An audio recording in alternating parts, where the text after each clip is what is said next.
राजीव दीक्षित जी जैसे एक बहुत बड़ा नाम, लेकिन उनकी डेथ को लेके ना हमेशा एक मिस्ट्री रही है। कि रामदेव जी ने ये कहा कि यदि पोस्टमार्टम मेरे खिलाफ आ गया तो मैं रिपोर्ट बदलवा दूंगा। एक्चुअली में उनका हार्ट अटैक साबित हो गया तो हम लोगों को बहुत नुकसान होगा। तो भारत स्वाभिमान ट्रस्ट, उन्हें भी पता चला कि कुछ धांधलियां हो रही है। रामदेव बाबा ने भी तो उनकी लेगेसी आगे नहीं बढ़ाई। उनका एक भवन जिसका उनके नाम से था उस तक को हटा देना, तो आगे लेगेसी बढ़ाना तो छोड़िए आप। एक किताब मिली थी राजीव जी को कूड़े में, जिस किताब को पढ़ने की वजह से उनका एक पर्सपेक्टिव बदल गया और वो किताब ने उनके ऊपर बहुत प्रभाव डाला। प्रधानमंत्री से लेके कैंपा कोला कंपनी के मालिक से लेके वो नाम उसमें दे रखा, सबका दिया हुआ है खुल के पूरा। तो पेप्सी जैसी बड़ी corporation sitting member of parliament को लालच देकर, कैसे बॉटलिंग प्लांट का और कई लालच देकर भारत में दोबारा पेप्सी को इंट्रोड्यूस करवाती है। तो राजीव भाई तमाशा देखने वालों में से नहीं थे, भाई उन्होंने जीवन दे दिया उसको पूरा। ऐसा कौन सा ग्राउंड रिसर्च हो रहा है, फंडिंग कर रहे हैं लेकिन वो रिसर्चर्स लोगों से छुपे हुए हैं। गाय के बछड़ी ही पैदा हो ऐसी टेक्निक पे फंडिंग करना, उस पे रिसर्च करवाना, उसको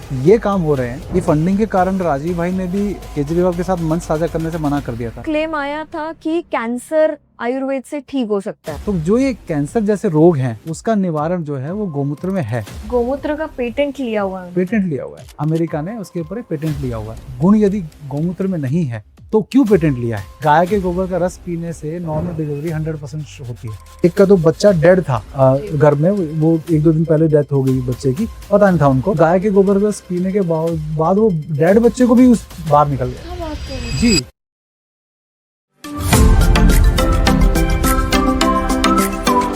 हेलो एवरीवन, नमस्ते, welcome back to the Ravya Sarda show.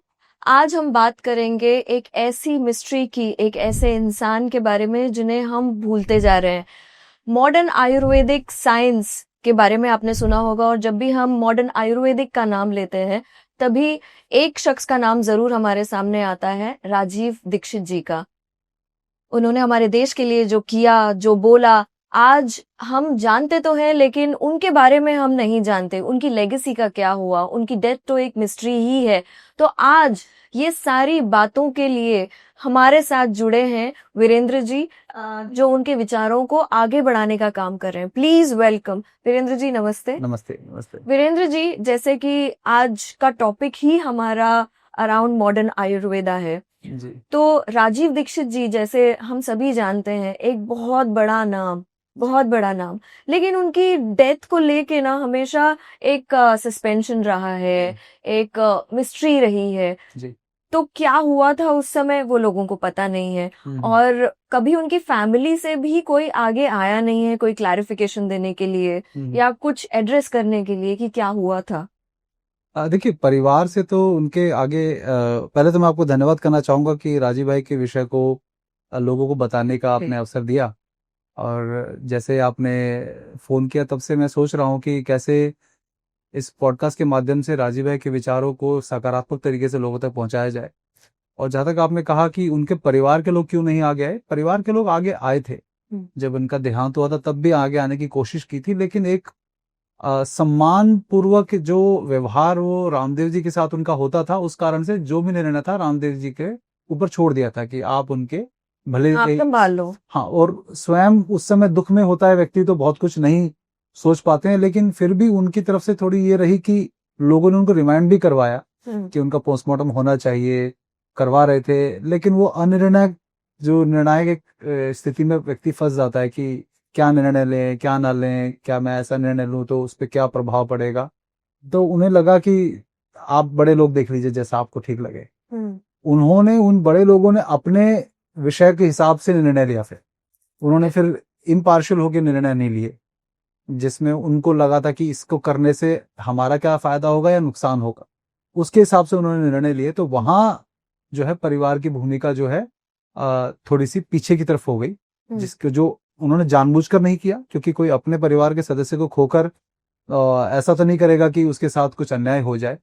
परंतु उसके बाद जब उन्हें रियलाइज हुआ, शायद 1 साल बाद, या जो सबसे बड़ी श्रद्धांजलि दी जा सकती थी उसकी राजीव भाई को, वो था कि उनके विचार को और ज्यादा गति से आगे बढ़ाना, जो ना तो रामदेव जी की तरफ से हुआ ना उनके परिवार की तरफ से हुआ।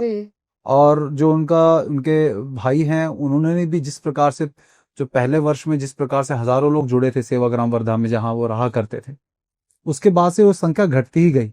आज 15 वर्ष हो गए हैं लगभग, ये इस नवंबर 30 नवंबर को 15 वर्ष हो जाएंगे राजीव भाई को गए हुए। वहां उतनी संख्या जो आज 1 लाख लोगों की संख्या पहुंच जानी चाहिए थी कि जब राजीव भाई की पुण्यतिथि हो तो वहां 1 लाख लोग इकट्ठे होने चाहिए, 10,000 लोग इकट्ठे हुए थे पहली बार में, तो वो अब स्थिति नहीं है। अब वो केवल 1 दिन का कार्यक्रम सीमित होकर रह गया है, पहले 3-4 दिन का होता था पूरा, अब वो सिर्फ 1 दिन का कार्यक्रम है कि आइए आप श्रद्धांजलि दीजिए घर जाइए बस। तो ये देखकर दुख होता है। मैं इसमें परिवार की असफलता या सफलता नहीं मानता हूं, लेकिन देखकर दुख होता है कि हम सब लोग जिस भावना से जुड़े थे कि इस काम को हम 10 साल बाद पूरे देश को कुछ परिवर्तन करने का या देश में कुछ बड़ी जागृति आंदोलन लाने का करेंगे, वो कुछ सब जीरो हो गया। लेकिन अब भी जो है लोग कर रहे हैं, हालांकि गति धीमी रही लेकिन फिर भी अपनी क्षमता अनुसार लोग कर रहे हैं। जी। तो अभी जैसे हम बात कर रहे हैं अबाउट हिज डेथ जी तो ये हमेशा एक सस्पेंस रहा है जी।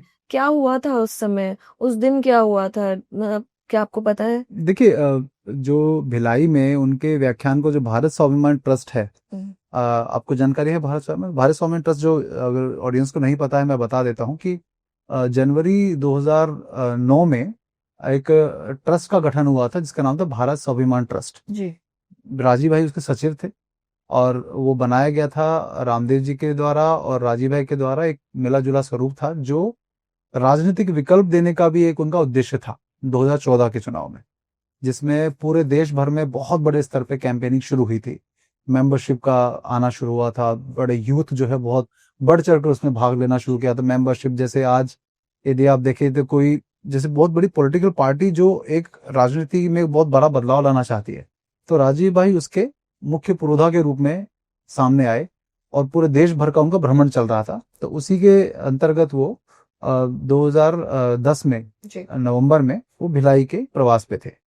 वहां पर जो है उनको जो आखिरी दिन का व्याख्यान था, जो लेक्चर यदि आप देखेंगे यूट्यूब पर भी उनको, आखिरी दिन के व्याख्यान में आप देखेंगे उनकी जो ऊर्जा थी राजीव भाई की बहुत ही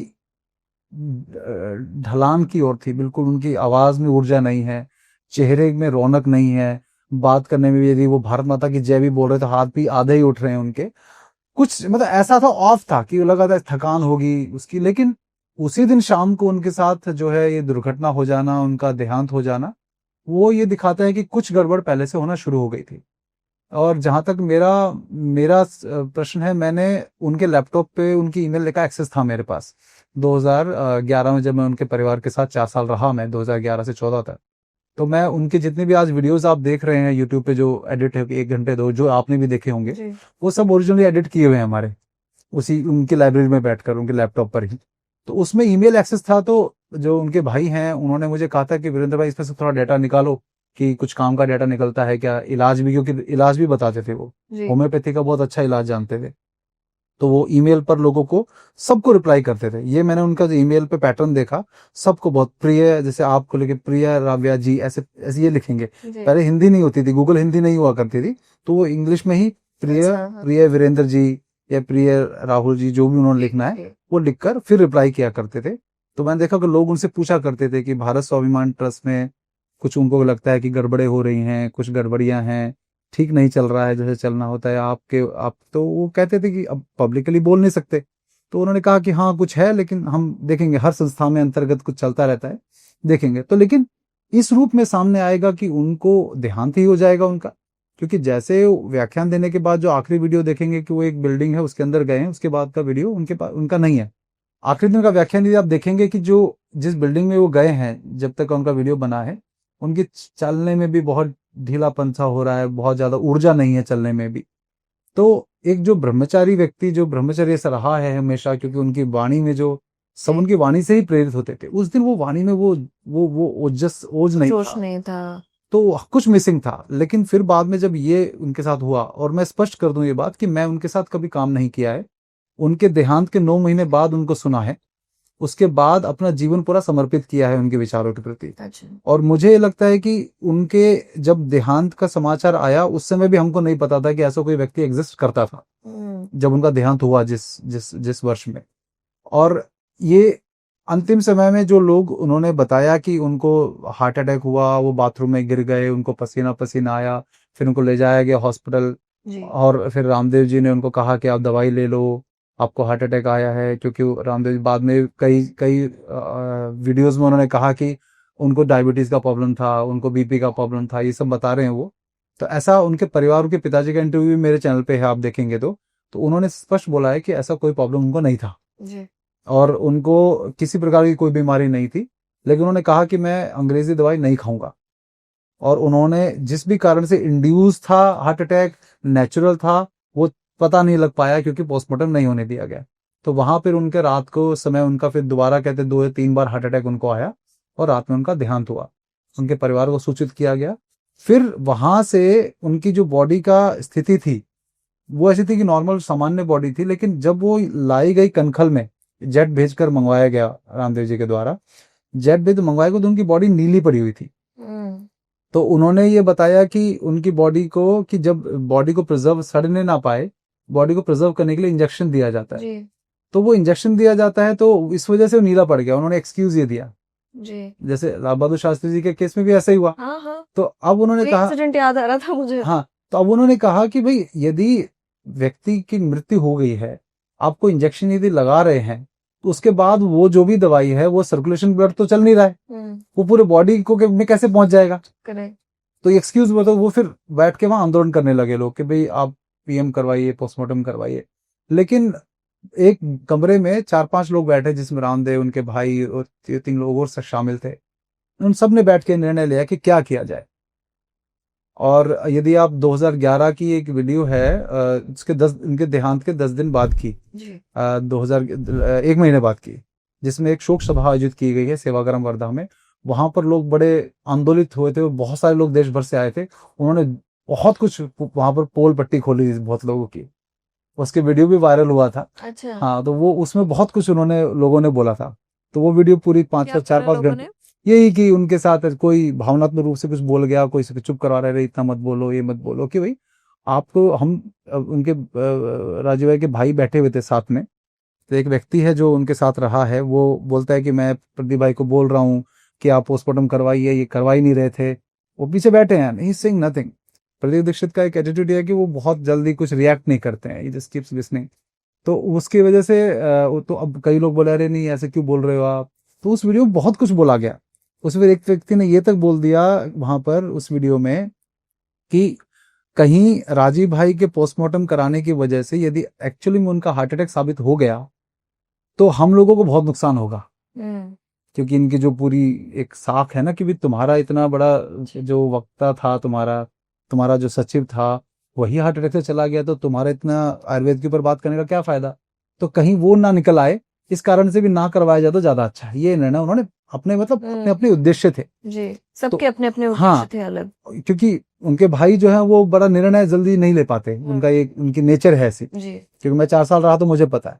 लेकिन बाकी लोग जो निर्णय ले रहे थे वो अपने भले के हिसाब से कर रहे थे, कि उनका वेस्टेड इंटरेस्ट है कि हम अगर ले लेंगे तो कहीं जो हमने आगे बड़ा ब्रांड बनाना है कि देखो तुम अपने को इलाज। आज भी देखिए, अगर आचार्य बालकृष्ण को कुछ दिन पहले कुछ दिक्कत हुई थी तो एम्स में एडमिट कराना पड़ा था ऋषिकेश में, तो लोगों ने सवाल उठाना शुरू कर दिया कि आपके अपने हॉस्पिटल में क्यों इलाज करवाया, आपके तो खुद के हॉस्पिटल है।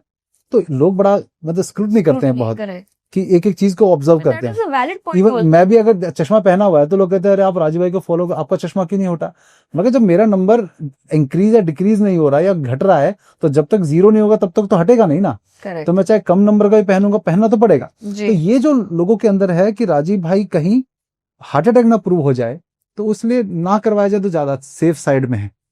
और उनके पिताजी ने जो इंटरव्यू में बोला, 2012 में उनका इंटरव्यू लिया था मैंने उनके घर पर। वो मैंने 11 साल से हाइपर क्वेस्ट के चैनल के से पहले कभी मैंने वो एडिट करके डाला ही नहीं, 11 साल तक मेरे पास पड़ा हुआ था। उसमें उन्होंने बोला कि रामदेव जी ने ये तक कह दिया, कहते कि सुनने में आया, मुझे उनके पिताजी को कंफर्म नहीं था, कि सुनने में ये भी आया कि रामदेव जी ने ये कहा कि यदि पोस्टमार्टम मेरे खिलाफ आ गया तो मैं रिपोर्ट बदलवा दूंगा। ये तो उनके पिताजी ने बोला ये बात। बाप रे।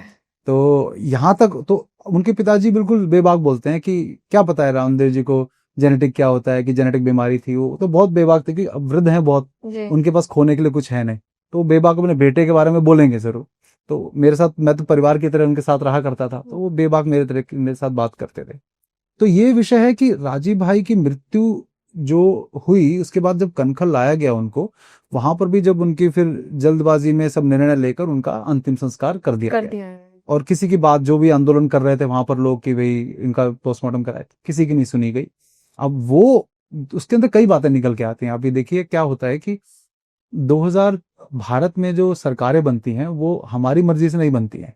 भारत में सरकारें बनती हैं जो पूरा जो विश्व व्यवस्था है, क्योंकि भारत बहुत महत्वपूर्ण देश है उनके लिए, उस देश में जिसकी सरकार बनेगी उससे पूरी दुनिया पे बहुत प्रभाव पड़ता है। हालांकि वो भारत को दिखाते नहीं कि भारत जो है हमारे लिए बहुत महत्वपूर्ण है। जैसे पेप्सी कंपनी जब इंडिया में दोबारा आई थी, वो बेवरेजेस को सबसे लिस्ट में सबसे नीचे रखती थी कि बेवरेजेस हमारा प्रेफरेंस नहीं है, हम तो यहाँ पर खेती करने के लिए ये आए हैं, किसानों के लिए टमाटो का केचप बनाने के लिए और आलू का चिप्स बनाने ये लाए हैं हम। हमारा एक्चुअली उनकी प्रायोरिटी था वही सबसे जो नीचे लिस्ट में है, क्या, कोल्ड ड्रिंक्स। तो ये ऐसे ही हमारे दुनिया में वो भारत को सबसे नीचे करके चलते हैं कि हमारे लिए भारत, लेकिन उनको पता है कि भारत में कोई भी बदलाव किए बिना आप दुनिया में बदलाव ला नहीं सकते जी। They know very well. इसीलिए भारत में जो सरकार 2014 में बननी है, उस सरकार में कोई एक राजीव दीक्षित जैसा ज्यादा ईमानदार व्यक्ति आकर उनको चैलेंज हो जाए कि ये ना बन जाए कभी, वो बर्दाश्त नहीं करेंगे। तो कुछ न कुछ देखिए होता क्या है, लोगों के अंदर एक प्रवृत्ति है, मुझे बुरा लगता है ये सोचकर कि लोग पीछे जो भी जाएगा, देखिए आपने भी आज मुझे बुलाया, बुरा मत मानिएगा, लेकिन मैं वीरेंद्र सिंह को नहीं बुलाया गया यहाँ। वीरेंद्र सिंह जो राजीव दीक्षित के बारे में कुछ बात करेगा कंट्रोवर्शियल या फिर कुछ सेंसेशनल बात करेगा, उसके लिए बुलाया गया। सबके लिए मेरी अपनी वैल्यू जो है राजीव दीक्षित की वजह से है जी, क्योंकि आप उनकी विचारधारा को भी तो आगे लेकर जा रहे हो। अगर करेक्ट इन्फॉर्मेशन चाहिए किसी से, तो जब आप जानते हैं उन्हें, तो आप ही से ली जाएगी। परिवार के साथ रहा हूँ, मुझे एक एक व्यक्ति जो उनके साथ रहा, उन सबसे बातचीत हुई है, सब कुछ हुआ है। तो वो बातें मुझे लगता है राजीव भाई जीवित होते तो हो सकता है कि वो एक जगह होते।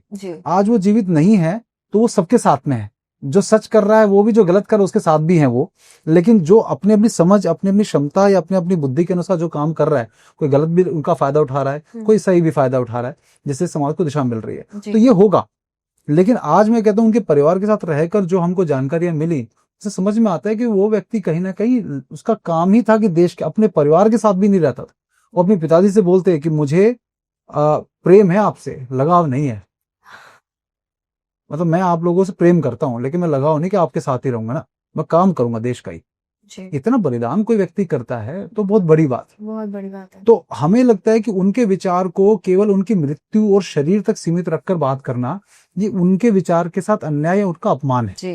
गॉन टू सून जी। क्योंकि देखिए चाहे शंकराचार्य जी हुए, चाहे विवेकानंद जी हो, बाकी सब लोग अल्पायु में गए। आज मैं ये कहता हूं लोगों को कि अगर 43 की एज में राजीव भाई गए, मेरी एज भी 43 है, इस एज में वो गए, मैं मानता हूं कि उनके विचार 43 की एज में जो वो बोलकर चले गए, क्या आप लोगों ने उसमें से 10% का भी पालन किया? नहीं किया। तो वो 100 साल भी जी जाते यदि, तब भी वो 100 साल में जो बोलते क्या आप करते? अब आपको क्या हो रहा है कि जैसे कोई फिल्म है सस्पेंस की, उसमें कौन मर्डरर है, अब लोगों को उसमें मजा आ रहा है, बस पता लग जाए कि राजीव भाई को मर्डर किसने किया है। वो तो देखिए ऐसे भी पता नहीं लगना नहीं, लेकिन उनके मन में क्या है, एक ह्यूमन साइकोलॉजी है ना, वो ह्यूमन साइकोलॉजी है। लेकिन आपको भी जब यहाँ शो पर इनवाइट किया गया, तो काफी सारी चीजें थी जिनके बारे में हमें बात करना था। Who better person, we try and search for a better person, जो जानते हैं, जो उनके बारे में बता सकते हैं। आप जो कह रहे हैं वो सही है, और आप जो कह रहे हैं, आपने अभी एक बात करी कि लोग उसे उनकी जो स्पीचेस हैं, जो उन्होंने बताया, सिखाया, तो उनको दो तरीके से लेते हैं, एक सही तरीके से भी लेते हैं, एक बुरी तरीके से भी लेते हैं, है ना। तो फिर अब वो सब पर निर्भर करता है कि वो किस तरीके से लेकर जा रहे हैं। करेक्ट। तो अब इसी के ऊपर मेरा ये सवाल है, जब आपने ये बात करी तो लोग उसको गलत टीचिंग कैसे ले रहे थे? मैं बताता हूँ क्या होता है कि लोग जब किसी विषय को नया नया सुनते हैं, जैसे कहते हैं ना कि बंदर के हाथ में उस्तरा आ जाना, या हल्दी की गांठ मिल गई तो सब पंसारी बन बैठे, कहावत है कि अगर आपको हल्दी की गांठ मिल गई तो अब आप सोचें मैं पंसारी हूँ, मैं सबका इलाज कर सकता हूँ। राजीव भाई की जो बात थी, जिस प्रकार से सहज रूप से उन्होंने आयुर्वेद समझा दिया, जो आपने अभी मॉडर्न आयुर्वेद की बात की, हालांकि मॉडर्न आयुर्वेद कहना हम लोग उसको नेगेटिव सेंस में लेते हैं कि आयुर्वेद को मॉडर्न कर देना भी आयुर्वेद को बर्बाद करना है एक तरह से, और आयुर्वेद को आयुर्वेदा कर देना वो और भी उसका बर्बादी है, योग के जैसे योगा कर दिया। जी जी जी। तो उसमें यदि आप देखेंगे कि राजीव भाई के विषय को जब कोई नया नया समझता है, सबसे पहले उसके अंदर इतना जोश भर देते हैं, क्योंकि राजीव भाई की वाणी ऐसी थी कि आप सबसे पहले क्या करेंगे, जैसे ही वो लेक्चर चेन्नई वाला आपने सुना होगा, यदि तो चेन्नई वाला लेक्चर सुनने के बाद सबसे पहले मन में जो आता है ना, आपको क्या आता है कि घर में मिट्टी के बर्तन ले आऊं और गौशाला खोल लूं। आपको तुरंत दो चीजों प्रेम हो जाता है, घर में मिट्टी के बर्तन लाने हैं और गौशाला गाय से प्रेम हो जाता है आपको कि इतनी फायदे वाली गाय है। लेकिन फेल हो गए लोग। उन्होंने जैसे उनको जानकारी मिली, उन्होंने बिना सोचे समझे उसको लागू करना शुरू कर दिया और घर में झगड़े उनके शुरू हो गए। अगर पत्नी नहीं मान रही है बात, तो पत्नी से मतलब तलाक तक की नौबत आ रही है, पत्नी घर छोड़ कर जाने को तैयार हो रही है, लेकिन वो कहती कुकर में ही खाना बनेगा। तो मैं ये मानता हूं कि घर में बदलाव लाने हैं, लेकिन घर में बदलाव यदि झगड़ा करके लाने हैं, क्योंकि यदि घर ही नहीं रहेगा तो उसमें भी कुकर हटा के आप क्या पाएंगे जी। तो जो भी नियम करना है उसके पीछे पत्नी पति से लड़ रही है या पति पत्नी से लड़ रहे हैं, कि अब घर में टूटने की नौबत आएगी। तो राजीव भाई ने कभी नहीं कहा कि अपने घर को तोड़कर आप जो है नियम लागू करवाओ, क्योंकि घर नहीं बचेगा, पत्नी घर में नहीं रहेगी, आप उस घर में भी हांडी में बना के क्या कर लेंगे। और वो तो हेल्थ की बातें किया करते, वो समझाइए, आप समझाइए पत्नी को जी, ये मेरे भले के लिए है जो आपने, तो जब आप वो समझाएंगे, जब उसका धर्म उसको समझाएंगे, तो वो समझ के करेगी कि मैं बिना पति के, मैं भी तो एक विधवा ही कहलाऊंगी ना, अगर कल को डेथ हो गई किसी वजह से, बीमारी की वजह से, हार्ट अटैक हो गया, कुछ भी हो गया, तो विधवा कहलाने से अच्छा है कि मैं थोड़ा सा मेहनत कर लूं खाने पे, तो खुद का भी स्वास्थ्य सुधरेगा, फेस पे ग्लो आएगा। तो हमने कई महिलाओं को कहा कि देखो अगर आप इसमें खाना बनाएंगे तो आपके फेस पे ग्लो आएगा, आपके बाल अच्छे हो जाएंगे, आपकी ऑब्वियसली हो जाएगी। व्हेन यू गेट न्यूट्रिशन, आप न्यूट्रिशन आप ले रहे हैं जब आप दाल में जो भी है, तो ऑब्वियसली आपको मिट्टी के बर्तन में खाना बनाना। हाँ बिल्कुल, क्योंकि न्यूट्रिशन नष्ट नहीं होंगे उसमें। तो ये जब हमने बताया तो उन्होंने एक्सेप्ट कर लिया। तो तरीका है ना बताने का जी। वो भी नहीं चाहते कि उसका भी हेल्थ खराब हो, वो भी हेल्थ के लिए कुछ तो कर ही रही है ना, जिम जा रही है या फिर कुछ और काम करे, तो उसका एटलीस्ट भोजन से शुरुआत करवाइए उनकी। वही बात है ना, जब आपको अवेयरनेस स्प्रेड करनी होती है तो इंसान के हिसाब से उसके नेचर के एक नेचर होता है ना, जैसे लड़कियों का, महिलाओं का नेचर थोड़ा सा अलग होता है, उनको ये सब बातें अगर आप समझाएंगे तो वो क्यों नहीं करेंगे, वो वाली बात है। तो इसमें राजीव भाई का जो विषय है कि उन्होंने जो जीवन भर काम किया स्वास्थ्य के विषय को पकड़ा ही उन्होंने इसीलिए कि उनको पता चल गया था कि केवल मल्टीनेशनल के विरुद्ध बोलकर काम नहीं चलने वाला। जब तक लोगों को हेल्थ से उनके घर में नहीं घुसेंगे आप, तब तक आप पेप्सी कंपनी या कोको कोला कंपनी या जो भी XYZ कंपनी, विदेशी कंपनी है, उनके बारे में आप कितना मर्जी बोलते रहिए, लोगों कहेंगे हाँ बहुत अच्छी बात है, बहुत बढ़िया काम कर रहे हैं, आप आगे बढ़ो, हम आपके साथ हैं। लेकिन जब वो साथ जाने के लिए टाइम होता है तो वो उनको अपने घर की चिंताएं, बीमारियां या कमर दर्द, अब कमर दर्द वाला व्यक्ति क्या आंदोलन करेगा। तो उन्होंने कहा कि पहले हेल्थ सुधारना जरूरी है। घर में यदि न्यूट्रिशन मिल रहा है खाने से, जब लोगों का हेल्थ ठीक होगा तभी तो आंदोलन में भी आने योग्य हो पाएंगे ना। बराबर। आपने एक संस्था का नाम लिया, उनकी जो संस्था है, क्या बताया आपने नाम? भारत स्वाभिमान ट्रस्ट। भारत स्वाभिमान ट्रस्ट जी, है ना। तो भारत स्वाभिमान ट्रस्ट के बारे में जब आप बात कर रहे थे, आप बता रहे थे कि उन्हें भी पता चला कि कुछ धांधलियां हो रही है। धांधलियां नहीं कह सकते, जैसे संस्थाओं में इंटरनल कुछ झगड़े अपने होते हैं, मतलब उस टाइप का उन्होंने बताया उसमें, हालांकि खुल के नहीं बोला क्योंकि ईमेल पर नहीं बोल सकते जी। लेकिन इन द एंड जब उनकी मृत्यु हुई तो समझ में आया कि रामदेव जी के अलावा जो उनके साथ में लोग थे, जो उस संस्था में कुछ पदों पर थे, वो राजीव भाई को पसंद नहीं किया करते थे। नहीं, हाँ, तो वो बोलते थे कि ये नटवर लाल है राजीव भाई, हाँ राजीव भाई को, कि आपने नटवर लाल को बुला दिया, इनको आपने मंच दे दिया इतना। क्योंकि होता क्या था कि रामदेव जी के मंच पर रामदेव जी अकेले दिखते थे।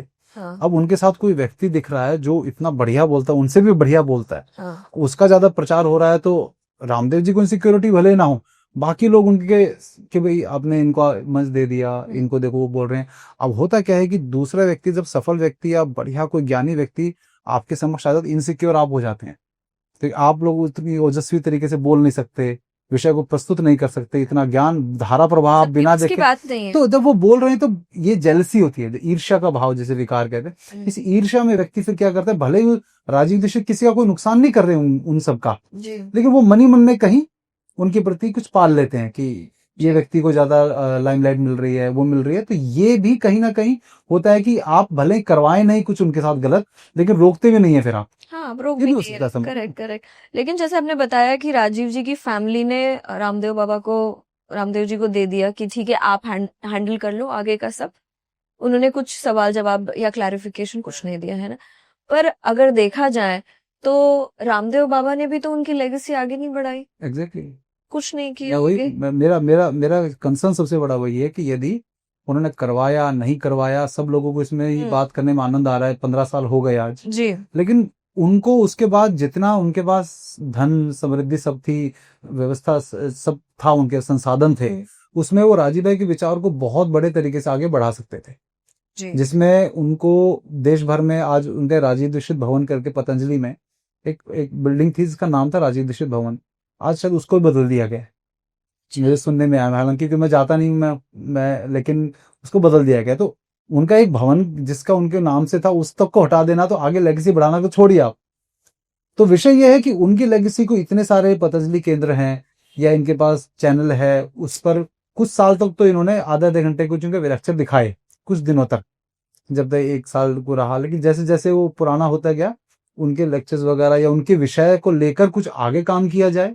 अब कैसी कैसी रिसर्च को फंडिंग हो रही है कि जहां पर गाय के केवल बछड़ी ही पैदा हो, बछड़ा पैदा ना हो, ऐसी रिसर्चेस को फंड किया जा रहा है। वीरेंद्र जी, जैसे आप अभी ग्राउंड वर्क की बात कर रहे थे, ग्राउंड रिसर्च की बात कर रहे थे, तो ऐसा कौन सा ग्राउंड रिसर्च हो रहा है जिसके लिए फंडिंग की जा रही है अलग अलग कंपनीज से?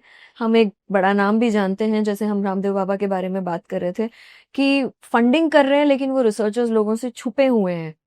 देखिए क्या है कि जहां तक फंडिंग की बात है, ये फंडिंग के कारण राजीव भाई ने भी केजरीवाल के साथ मंच साझा करने से मना कर दिया था, क्योंकि जब आपका फंडिंग गलत जगह से होती है तो आपका लक्ष्य कितना ही अच्छा हो, उसके अंदर वो दुर्भावना या वो नेगेटिव या तामसिकता आ ही जाती है। जी क्योंकि राजीव भाई की मृत्यु से 15 दिन पहले जंतर मंतर पे कार्यक्रम हुआ था एक, उस कार्यक्रम में भी राजीव भाई ने केजरीवाल के साथ मंच साझा करने से मना कर दिया था। नहीं, क्यों? क्योंकि उनको पता था कि इस व्यक्ति के साथ मंच साझा करूंगा तो जो इसके सोर्सेज हैं फंडिंग के, जहां से जो सपोर्ट मिल रहा है, वो मुझ में भी, मैं भी उसी में शामिल कहलाया जाऊंगा कि मैं भी उसमें हिस्सा बन जाऊंगा। तो उन्होंने मना कर दिया था। पहली बार केजरीवाल को उस समय इंट्रोड्यूस किया गया, तो वो वीडियो भी है जी इनके आम आदमी पार्टी के ही चैनल पे है वीडियो, वो अभी तो वो वाला वीडियो भी, जिसमें रामदेव उनको 15 नवंबर या 14 नवंबर 2010 की बात है, उनके देहांत से 10 दिन पहले। ठीक वैसे ही आज जो फंडिंग हो रही है, जैसे एक फंडिंग का मैं यदि आपको बताऊं, जिक्र करूं कि गाय के केवल बछड़ियां ही पैदा हो। अच्छा, बछड़े पैदा ना हो, बछड़े सिर्फ पैदा ना हो। बछड़ी पैदा हो। हाँ, क्यों? क्योंकि गाय दूध देगी, दूध से इंडस्ट्री बनेगी, तो गाय के बछड़ी ही पैदा हो, ऐसी टेक्निक पे फंडिंग करना, उस पे रिसर्च करवाना, उसके लिए मतलब ज्यादा अपने पैसा लगवाना या कोई लैब में सेटअप करना, ये काम हो रहे हैं। ये ठीक उसी तरह से है कि कोई हम मनुष्यों में ये कहें कि महिलाएं केवल लड़कों को ही जन्म दें, लड़कियों को जन्म नहीं देते। ये ठीक उसी तरह से, बस फर्क है कि वहां गाय है और यहाँ मनुष्य के अंदर ये ऐसा होगा। तो ये ऐसी फंडिंग करना अपने आप में एक मूर्खता भरा कार्य है जो नहीं होना चाहिए। और भी ऐसे कोई रिसर्च है, जैसे एक ये हो गया कि और भी, जैसे शिक्षा बोर्ड है, वो बना रहे हैं। अब शिक्षा बोर्ड में भी अंत में वो किस प्रारूप में क्या बनेगा, उसमें क्या डाला जाएगा, जैसे अभी मैं एक शब्द नहीं लूंगा, नहीं तो वो शेडो बैन कर देते हैं, कि उसके अभी जैसे न्यू एजुकेशन पॉलिसी में उस विषय को, उसके बच्चों को सुई लगाई जाएगी। ओके, तो हाँ, तो आप ये शब्द क्योंकि वो करेंगे, शैडो बैन करते हैं। हाँ। अब वो हम बच्चों को स्कूल में भेज रहे हैं, उससे सुई लगवाने की अनिवार्यता क्यों करने की जरूरत है आपको एजुकेशन पॉलिसी में? उससे दोनों का क्या कनेक्शन है? मैं बच्चे को एजुकेशन देने भेज रहा हूँ, आप उसमें सुई की क्यों बात कर रहे हैं? कंपलसरी कर नहीं सकते ये लोग, अभी किया भी नहीं, कोई कंपलसरी नहीं है, ठीक है, लेकिन वो जोर देते हैं। हाँ, तो ऐसे ही ठीक शिक्षा बोर्ड में भी वो क्या मैंडेटरी डाल देंगे या क्या वो डालें, क्या प्रारूप होगा जिससे अंत में भारतीयता को बढ़ावा मिलेगा या इंडियन पने को बढ़ावा मिलेगा?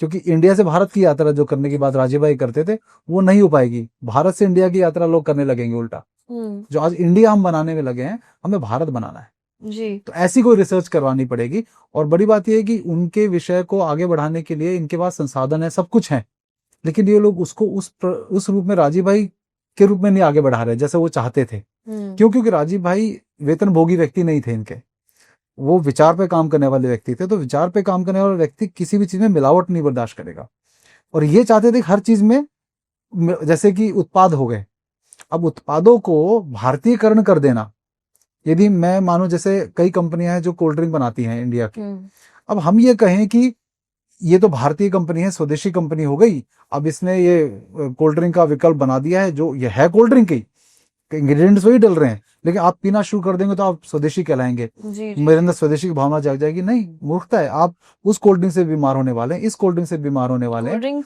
असल में है ही खराब। हाँ, मतलब जो भी उत्पाद बना रहे, चाहे कोल्ड ड्रिंक हो, चाहे वो केचप हो, चाहे प्रिजर्वेटिव मिले हुए जूसेस हो, जी जी ये सब आपके हेल्थ को खराब करेंगे, चाहे वो रामदेव जी बना रहे हैं या कोई और इंडियन कंपनी बना रही है या कोई विदेशी कंपनी बना रही है, क्योंकि जी। फॉर्मूला वही है।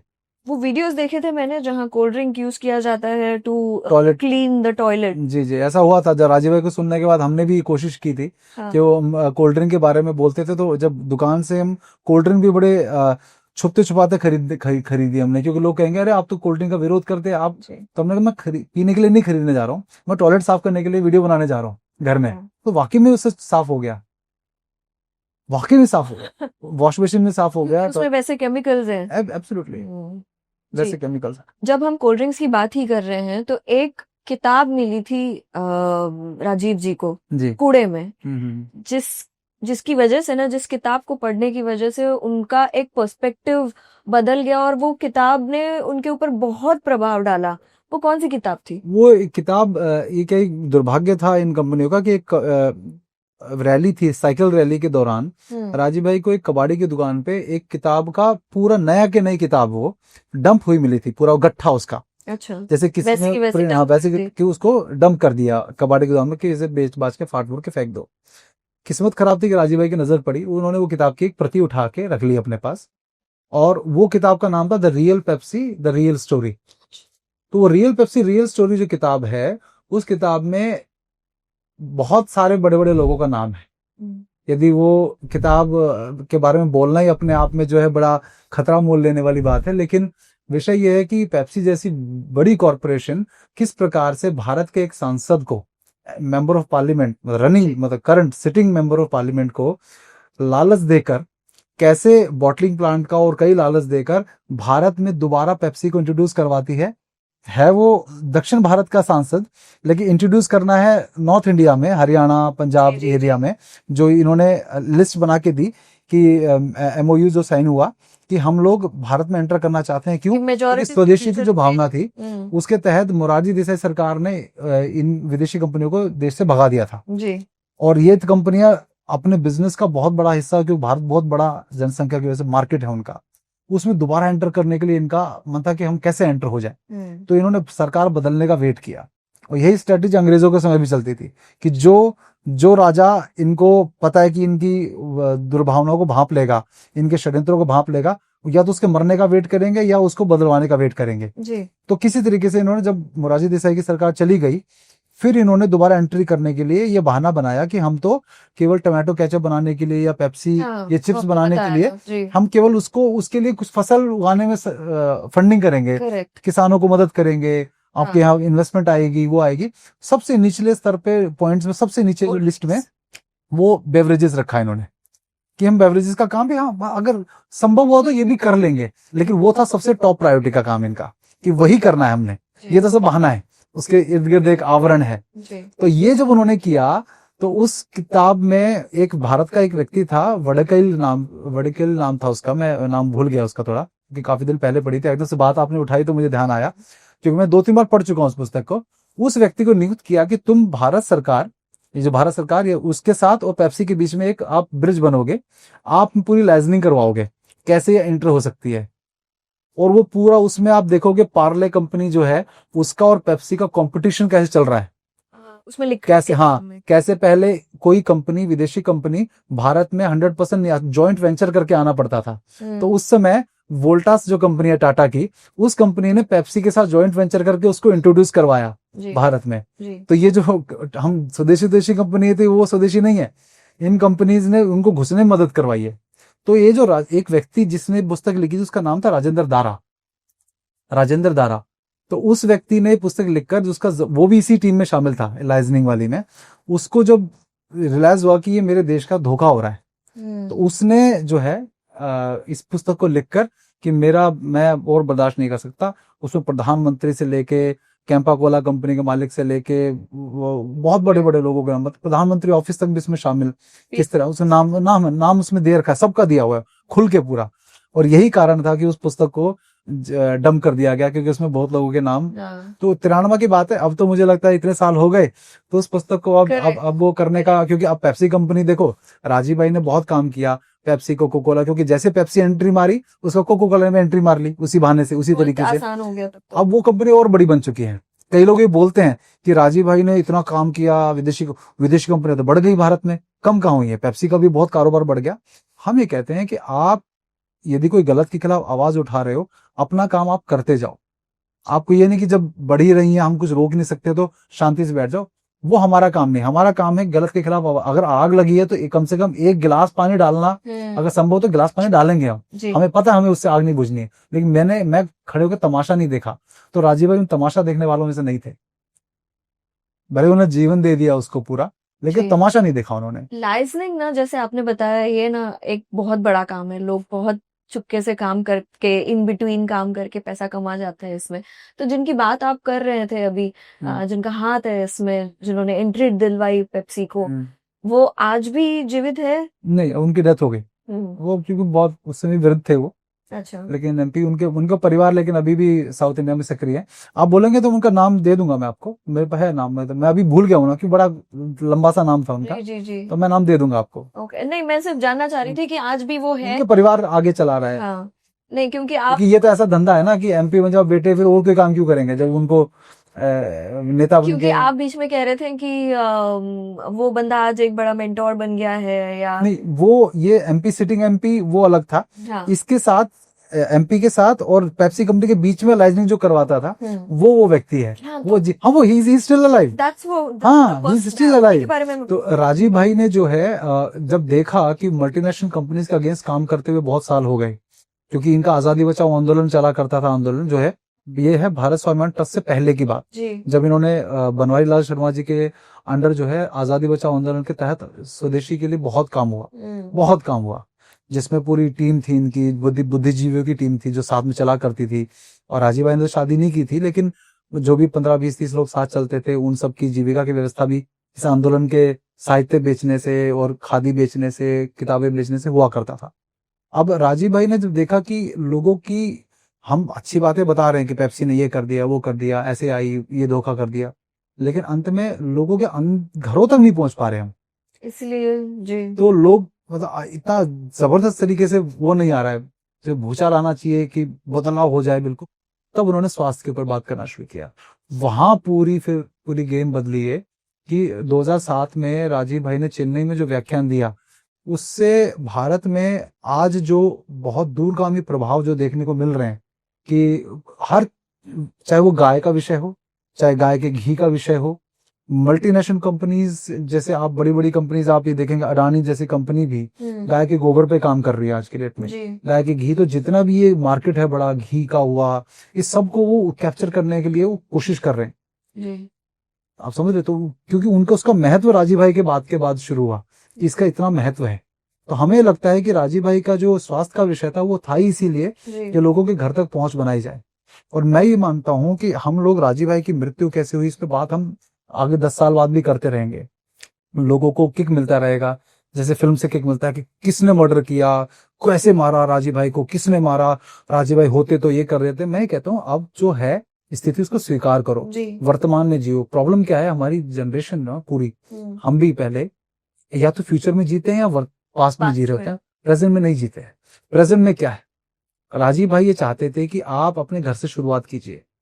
आज जितने भी लोग, जैसे बॉडी में सेल्स होते हैं, अब सेल्स जब हर सेल अपने आप को हेल्दी कर लेगा तो बॉडी अपने आप हेल्दी हो जाएगी। उसके लिए एक एनवायरनमेंट बनाना पड़ता है। तो आप राजीव भाई को चाहे वो 100 वर्ष भी जी जाते हैं, यदि मैं कहता हूँ उतनी बातें वो बोल रहे हैं, आप फॉलो क्या कर रहे हैं? करेक्ट। आप अपने घर में एक अपने बच्चों को संस्कार दे नहीं पा रहे, आप अपनी पत्नी को थोड़ा सा प्यार से, सही तरीके से प्रेम भाव देकर उसको एक घर में, रसोई में छोटे छोटे बदलाव नहीं कर पा रहे, नमक नहीं बदलवा पा रहे, आप ये बदले नहीं करवा पा रहे, तो आप देश बदलने की बात क्यों करने आ रहे हैं? कोई वीरेंद्र खड़ा होगा, कोई राव्या जी खड़ी होंगी, या कोई राजीव दीक्षित खड़ा होगा, नहीं, आप एक संस्था बनाओ, हम आपके साथ जुड़ जाएंगे, फिर आपके साथ जुड़ के काम करें। क्यों? आपका घर एक संस्था नहीं है क्या? आप उसके मुखिया नहीं हो क्या? आप उस मुखिया की तरह उसमें काम करो, बदलाव लेके आओ, वहां बदलाव देखोगे, आपको चैलेंजेस आएंगे, वो चैलेंजेस आपको बाहर भी आने वाले हैं। जब आप अपने लोगों के बीच में चैलेंजेस को नहीं आप सॉल्व कर पा रहे हैं, क्योंकि आपको लगता है कि मैं अपनी चला लूंगा, कि मैं इनको बोलूंगा आज से ये बंद हो जाएगा, नहीं होगा। आपको सबको कॉन्फिडेंस भी लेना पड़ेगा, उनको भलाई सिखानी पड़ेगी, मैनिपुलेट भी करना पड़ेगा उनके भले के लिए, ये सब करना पड़ेगा, लेकिन नहीं करना चाहते आप। तो राजीव भाई के 100% ज्ञान में से 5% भी आप फॉलो नहीं कर रहे, लेकिन राजीव भाई कैसे मरे ये आपको जानना है। ये दोगलापन लाते कैसे हैं, मुझे तो समझ में नहीं आता लोग। मुझे एक बात बताइए, जैसे आपने अभी पेप्सी की बात करी, वैसे तो भारत देश में स्वदेशी प्रोडक्ट्स, जो बाहर के प्रोडक्ट्स है, वो बहुत ज्यादा आ गए हैं, है ना? बिल्कुल। तो एंट्री तो ले ली है, लेकिन कौन सा ऐसा प्रोडक्ट है जो हम रेगुलरली यूज करते हैं, जो हमारे शरीर के लिए बहुत ज्यादा हानिकारक है? उसके बारे में बताइए, जो लोगों ने चेंज करना चाहिए। डेली जो हम कर रहे हैं वो है, एक तो है नमक और एक है चीनी।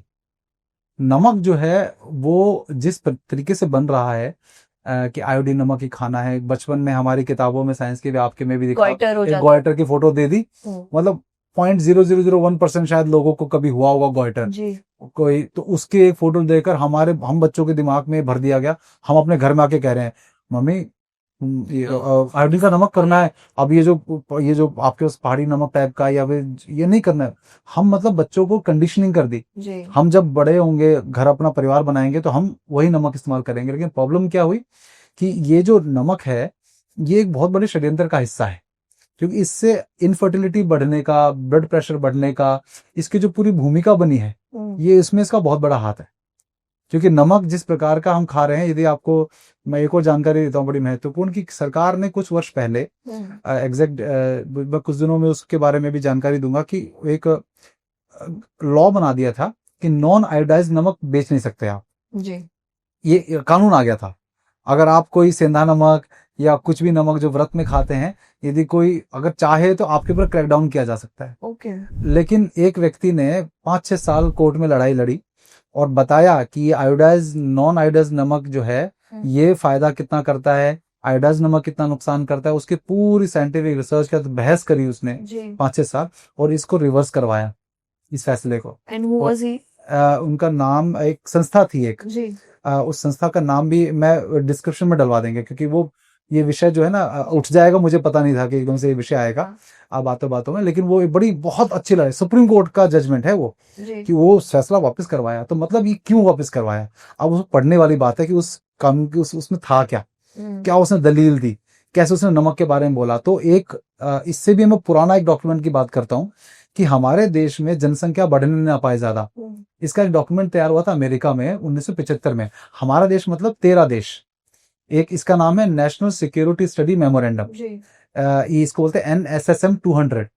तो ये जो डॉक्यूमेंट है, मुझे 2013 में या 14 में किसी के डेस्क पर, वो भी कुछ राष्ट्रवादी व्यक्ति था, उसके डेस्क में एक पेज मुझे बस रखा मिला, और उसने कहा कि मैंने ये कितने सालों से लगाया हुआ है, आप अकेले व्यक्ति जिसने पूछा इसके बारे में, क्योंकि वो मेरे से रिलेटेड विषय था, कि ये डॉक्यूमेंट आपको कहाँ से मिला। तो मैंने जब वो डॉक्यूमेंट पढ़ा, उसके बाद उसको आप विकिपीडिया पे सर्च करेंगे NSSM 200, उसका PDF भी आएगा, उसकी समरी भी आएगी, आप देखेंगे कि वो 1975 के आसपास उस डॉक्यूमेंट को क्रिएट किया गया था। हेनरी किसिंजर जो नेशनल सिक्योरिटी एडवाइजर था, बहुत दुर्दांत व्यक्ति था हमारे अनुसार, और अमेरिका के राष्ट्रपति अमेरिका के राष्ट्रपतियों के साथ तो उसने काफी सारे राष्ट्रपतियों का काम किया था।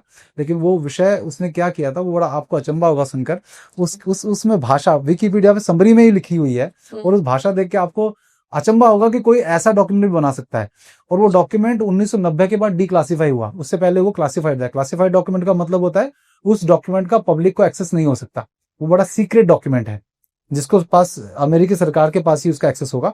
1990s के बाद डिक्लासिफाई हुआ, जब पब्लिक में आया तब वो हमारे पास भी आया वो डॉक्यूमेंट। उसमें साफ साफ ये लिखा हुआ था कि ये 13 लीस्ट डेवलप्ड कंट्रीज उन्होंने आइडेंटिफाई की हुई थी, जिसको बोलते थे LDC, लीस्ट डेवलप्ड कंट्रीज, उस टाइम के हिसाब से 1975 के हिसाब से, जिसमें पाकिस्तान भी है, भारत भी है, बांग्लादेश है, मैक्सिको है, ऐसे करके लगभग 13 कंट्रीज उन्होंने आइडेंटिफाई की हुई थी, जहां पर नेचुरल रिसोर्सेज बहुत पर्याप्त मात्रा में है, प्राकृतिक संसाधन।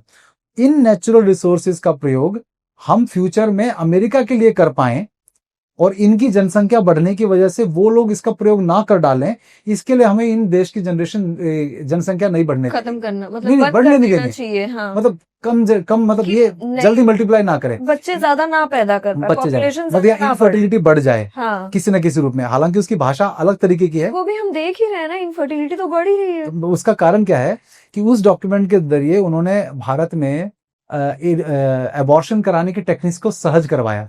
अच्छा, यदि आप बच्चा गिराना चाहते हैं तो आप इजीली, तो आपने देखा होगा बचपन में मैंने पढ़ा था कि 500 रुपए में गर्भपात करवाएं, बहुत आपने बहुत। पढ़ा लिखा आता था। हाँ हाँ, ये टेक्निक्स को सहज करवाना उसी डॉक्यूमेंट का हिस्सा था कि दुनिया में हम लोग इन कंट्रीज में हम ये सब चीजें जनसंख्या कंट्रोल के लिए करवाएं। क्यों? जिससे कि इनके नेचुरल रिसोर्सेज कल को हमारे लिए उपलब्ध हो पाए।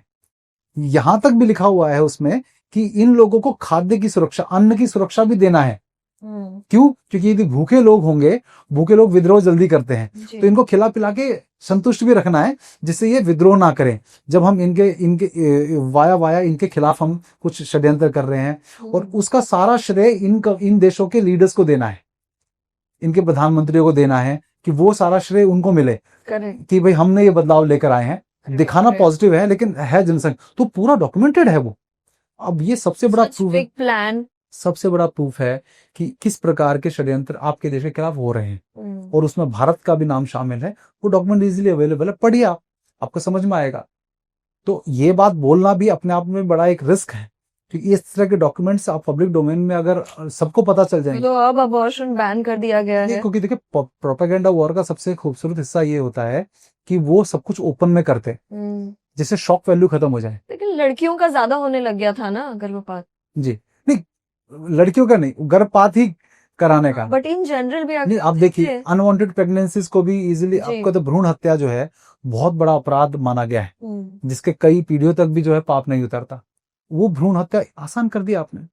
चाहे अगर अनवांटेड प्रेगनेंसी, जब आप व्यभिचार में फंसते हैं, जब आप गर्लफ्रेंड बॉयफ्रेंड के चक्कर में आपको प्रेगनेंसी हो रही है, तो आपको अबॉर्शन इजी हो जाएगा। तो आप लड़का लड़की, उसमें तो लड़का लड़की मैटर नहीं करता, तो आप इजीली आप वो जो समाज क्या है उसका मानस बिगाड़ दिया आपने ना, कि आपके पास इजीली अवेलेबल, अगर कुछ हो गया तो चलो अबॉर्शन करा देंगे। तो ये जो मानस खराब करने का जो काम है, उसमें नमक भी इंक्लूडेड है। भारत में आयोडीन नमक इंट्रोड्यूस करना उसी एक प्लान का हिस्सा मेरे अनुसार है, कि जिससे कि पहले हमारे यहाँ वो जो देसी नमक होगा, सेंधा नमक, समुद्री नमक, ये इस्तेमाल होता था, उसमें सब मिनरल्स हुआ करते थे। मेरा मानना है कि सेंधा नमक को, आयोडीन नमक को भारत में इंट्रोड्यूस भी उसके बाद ही किया गया। और उसके बाद ये भी बड़ा कंट्रोवर्शियल बात है, जो इमरजेंसी के समय पर नसबंदी का चला था, तो वो नसबंदी भी इस डॉक्यूमेंट के क्रिएशन के बाद ही हुआ। तो ये मेरा मानना है कि बहुत सारी चीजें डायरेक्टली इनडायरेक्टली जो है उसी को अटैच होती हैं, कि जिसमें क्रेडिट मिले लीडर्स को, काम इनके हिसाब से हो रहा है, इनके डॉक्यूमेंट के हिसाब से हो रहा है। जी। अब हालांकि वो कामयाब नहीं हो पाए, भारत की जनसंख्या तो फिर भी बढ़ी, लेकिन at least they had the intention कि इस तरह से करना है हमें। उनकी नजर हमारे नेचुरल रिसोर्सेज पे है, उनकी नजर हमारे प्राकृतिक संसाधनों पे है। इस कारण से उनकी नीतियां हमारे यहाँ लागू, अगर वो जनसंख्या कंट्रोल नहीं भी कर पाए, तब भी आज की डेट में आप देखिए कि हमारे प्राकृतिक संसाधन, चाहे वो लकड़ियां हो, पानी हो, हवा हो, सब खराब हो ही रहा है ना जी, उनके अनुसार। तो ये बड़ा, राजीव भाई इसी विषय पे काम कर रहे थे जी। तो अब आप मुझे ये बताइए, नमक फिर कौन सा लेना चाहिए? आप हमारी देखिए, नमक जो है आपको सेंधा नमक, क्योंकि इसमें भी बड़ी बहुत सारे डॉक्टर्स कंट्रोवर्सी आजकल करने लगे हैं आजकल लोग कि ये देखिए, आप व्रत जब करते हैं, मैं सिंपल सा इसको एक चीज सोचता हूँ कि व्रत करते हैं, कौन सा नमक खाते हैं? जब नवरात्रों का करते हैं सेंधा नमक खाते हैं। क्यों खाते हैं? क्योंकि ईश्वर के लिए जो भोग बनेगा, या हम जो उस समय भोजन करें, तो व्रत के अनुसार सात्विक है वो। आप आयोडीन का क्यों नहीं खा रहे हैं? तो बहुत बड़ा सूचक है ना कि सही क्या है। सही वो है जो नमक हमारे यहाँ हजारों सालों से इस्तेमाल होता है। अब इतने इस्तेमाल करें, एग्जैक्टली वही करिए आप। ये जो नई रिसर्चेज आती हैं, अब तो ये कह रहे दूध भी मत पीजिए अगर इनकी रिसर्च, तो ये जो नई 100-200 साल पुरानी रिसर्च आती है ना, 50 फैशन में, ये फैशन जो हजारों सालों से चला आ रहा है, उसको मिटाने का काम नहीं कर सकती। क्योंकि इसका सबसे बड़ा उदाहरण है टूथपेस्ट। हमारे यहाँ एड आया एक, जो राजीव भाई भी बताते थे कि एक पहलवान जो है कसरत कर रहा है, पुराना कोलगेट का एड है ये, कि वो कोयले से दांत मंजर, दिख रहा है। तो कह रहे कि अरे पहलवान जी, शरीर के लिए इतना कुछ, दांतों के लिए कोयला, ये कोयला जो है दांतों की परत को खराब कर सकता है, ऐसे करके उन्होंने बोला। अब सोचिए हमारे देश के लोग, पता नहीं उनको हजारों सालों की एक पद्धति जिसमें मंजन करके दांत, जी जी जी। हमारे बड़े बूढ़ों के दांत 100 जी। साल की उम्र तक नहीं गिरते थे, हाँ। उनको सिर्फ एक ऐड लगा कि उन्होंने क्या कर, अरे हाँ बात तो ठीक कह रहे हैं कि नमक और कोयले से अगर हम कर रहे हैं तो ये तो दांत खराब हो रहे होंगे।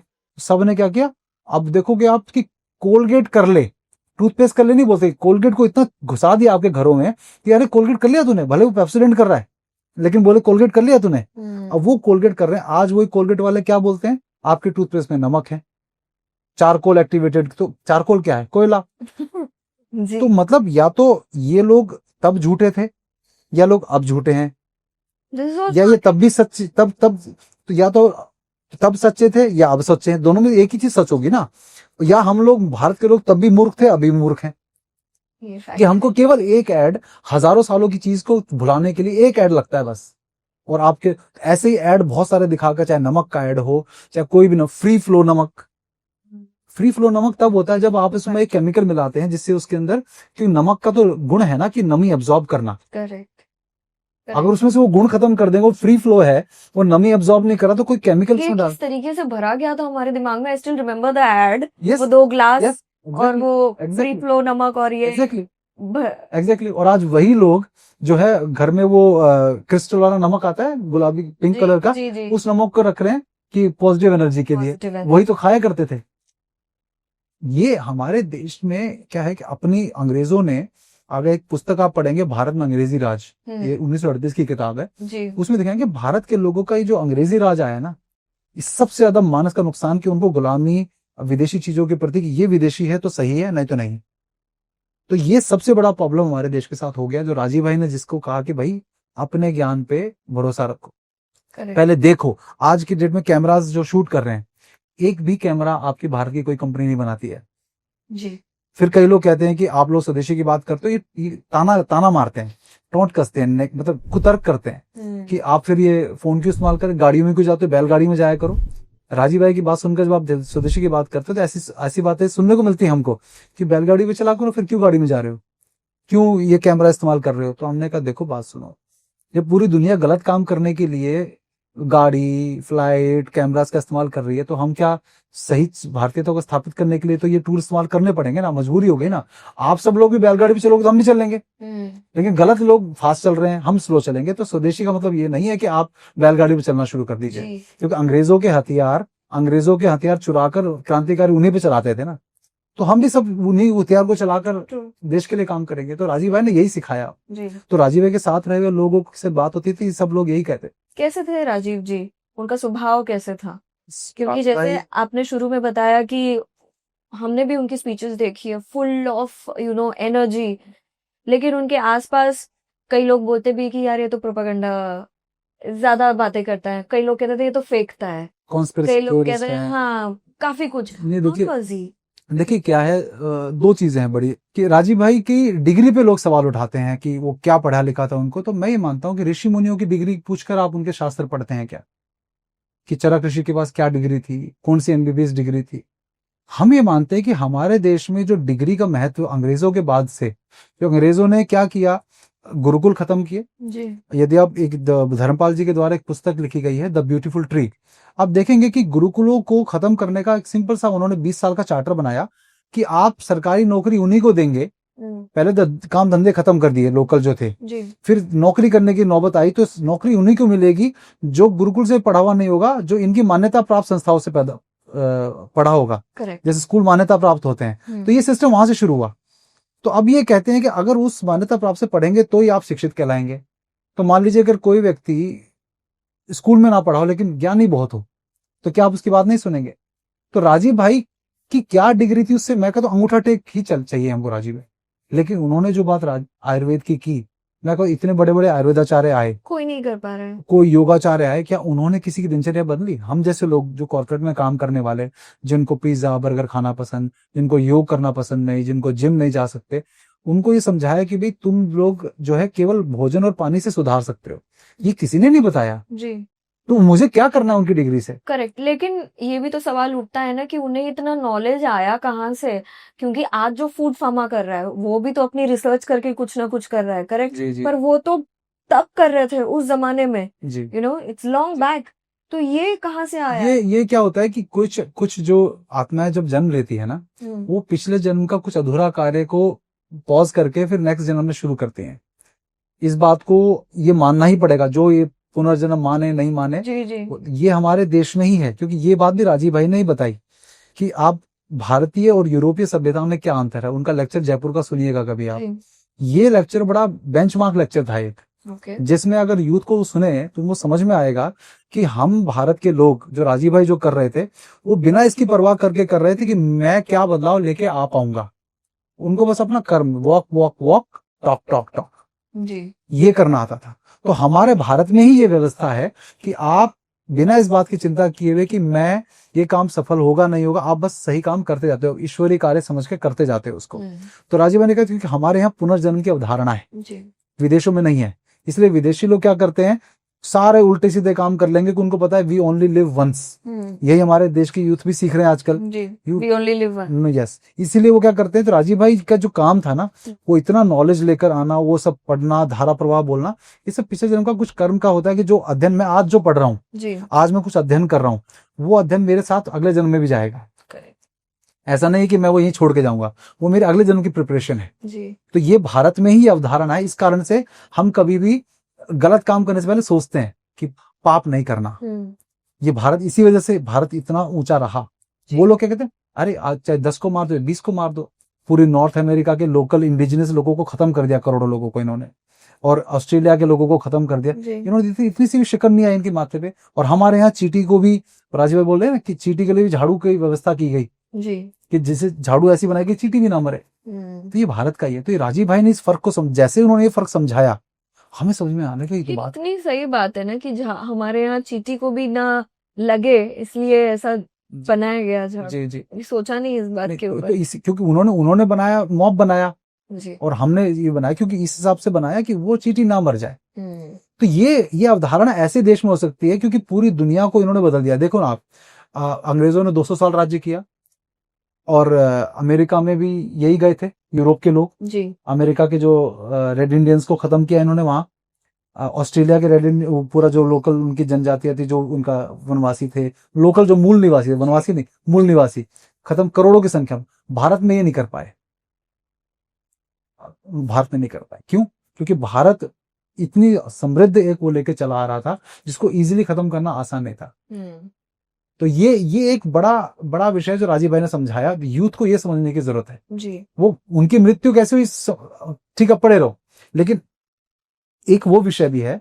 आज से 20 साल बाद, 25 साल बाद, मान लो किसी एक व्यक्ति को आपने पकड़ लिया कि चलो ये व्यक्ति है भाई, ठीक, सरकार ने भी आपको झुंझुनू पकड़ाया था 2019 में। 2019 में पीएम ऑफिस की तरफ से ये छत्तीसगढ़ की सरकार को ये आदेश हुआ था कि इनकी जांच करी जाए, इनकी मृत्यु की जांच करी जाए, ठीक चुनाव से पहले, 3-4 महीने पहले, जिससे कि राजीव दीक्षित को मानने वाले लोगों को लगे कि राजीव भाई के लिए कोई इन्वेस्टिगेशन चल रही है। हाँ। और वो लोग क्या करें, वोट दे देंगे इनको, ठीक है।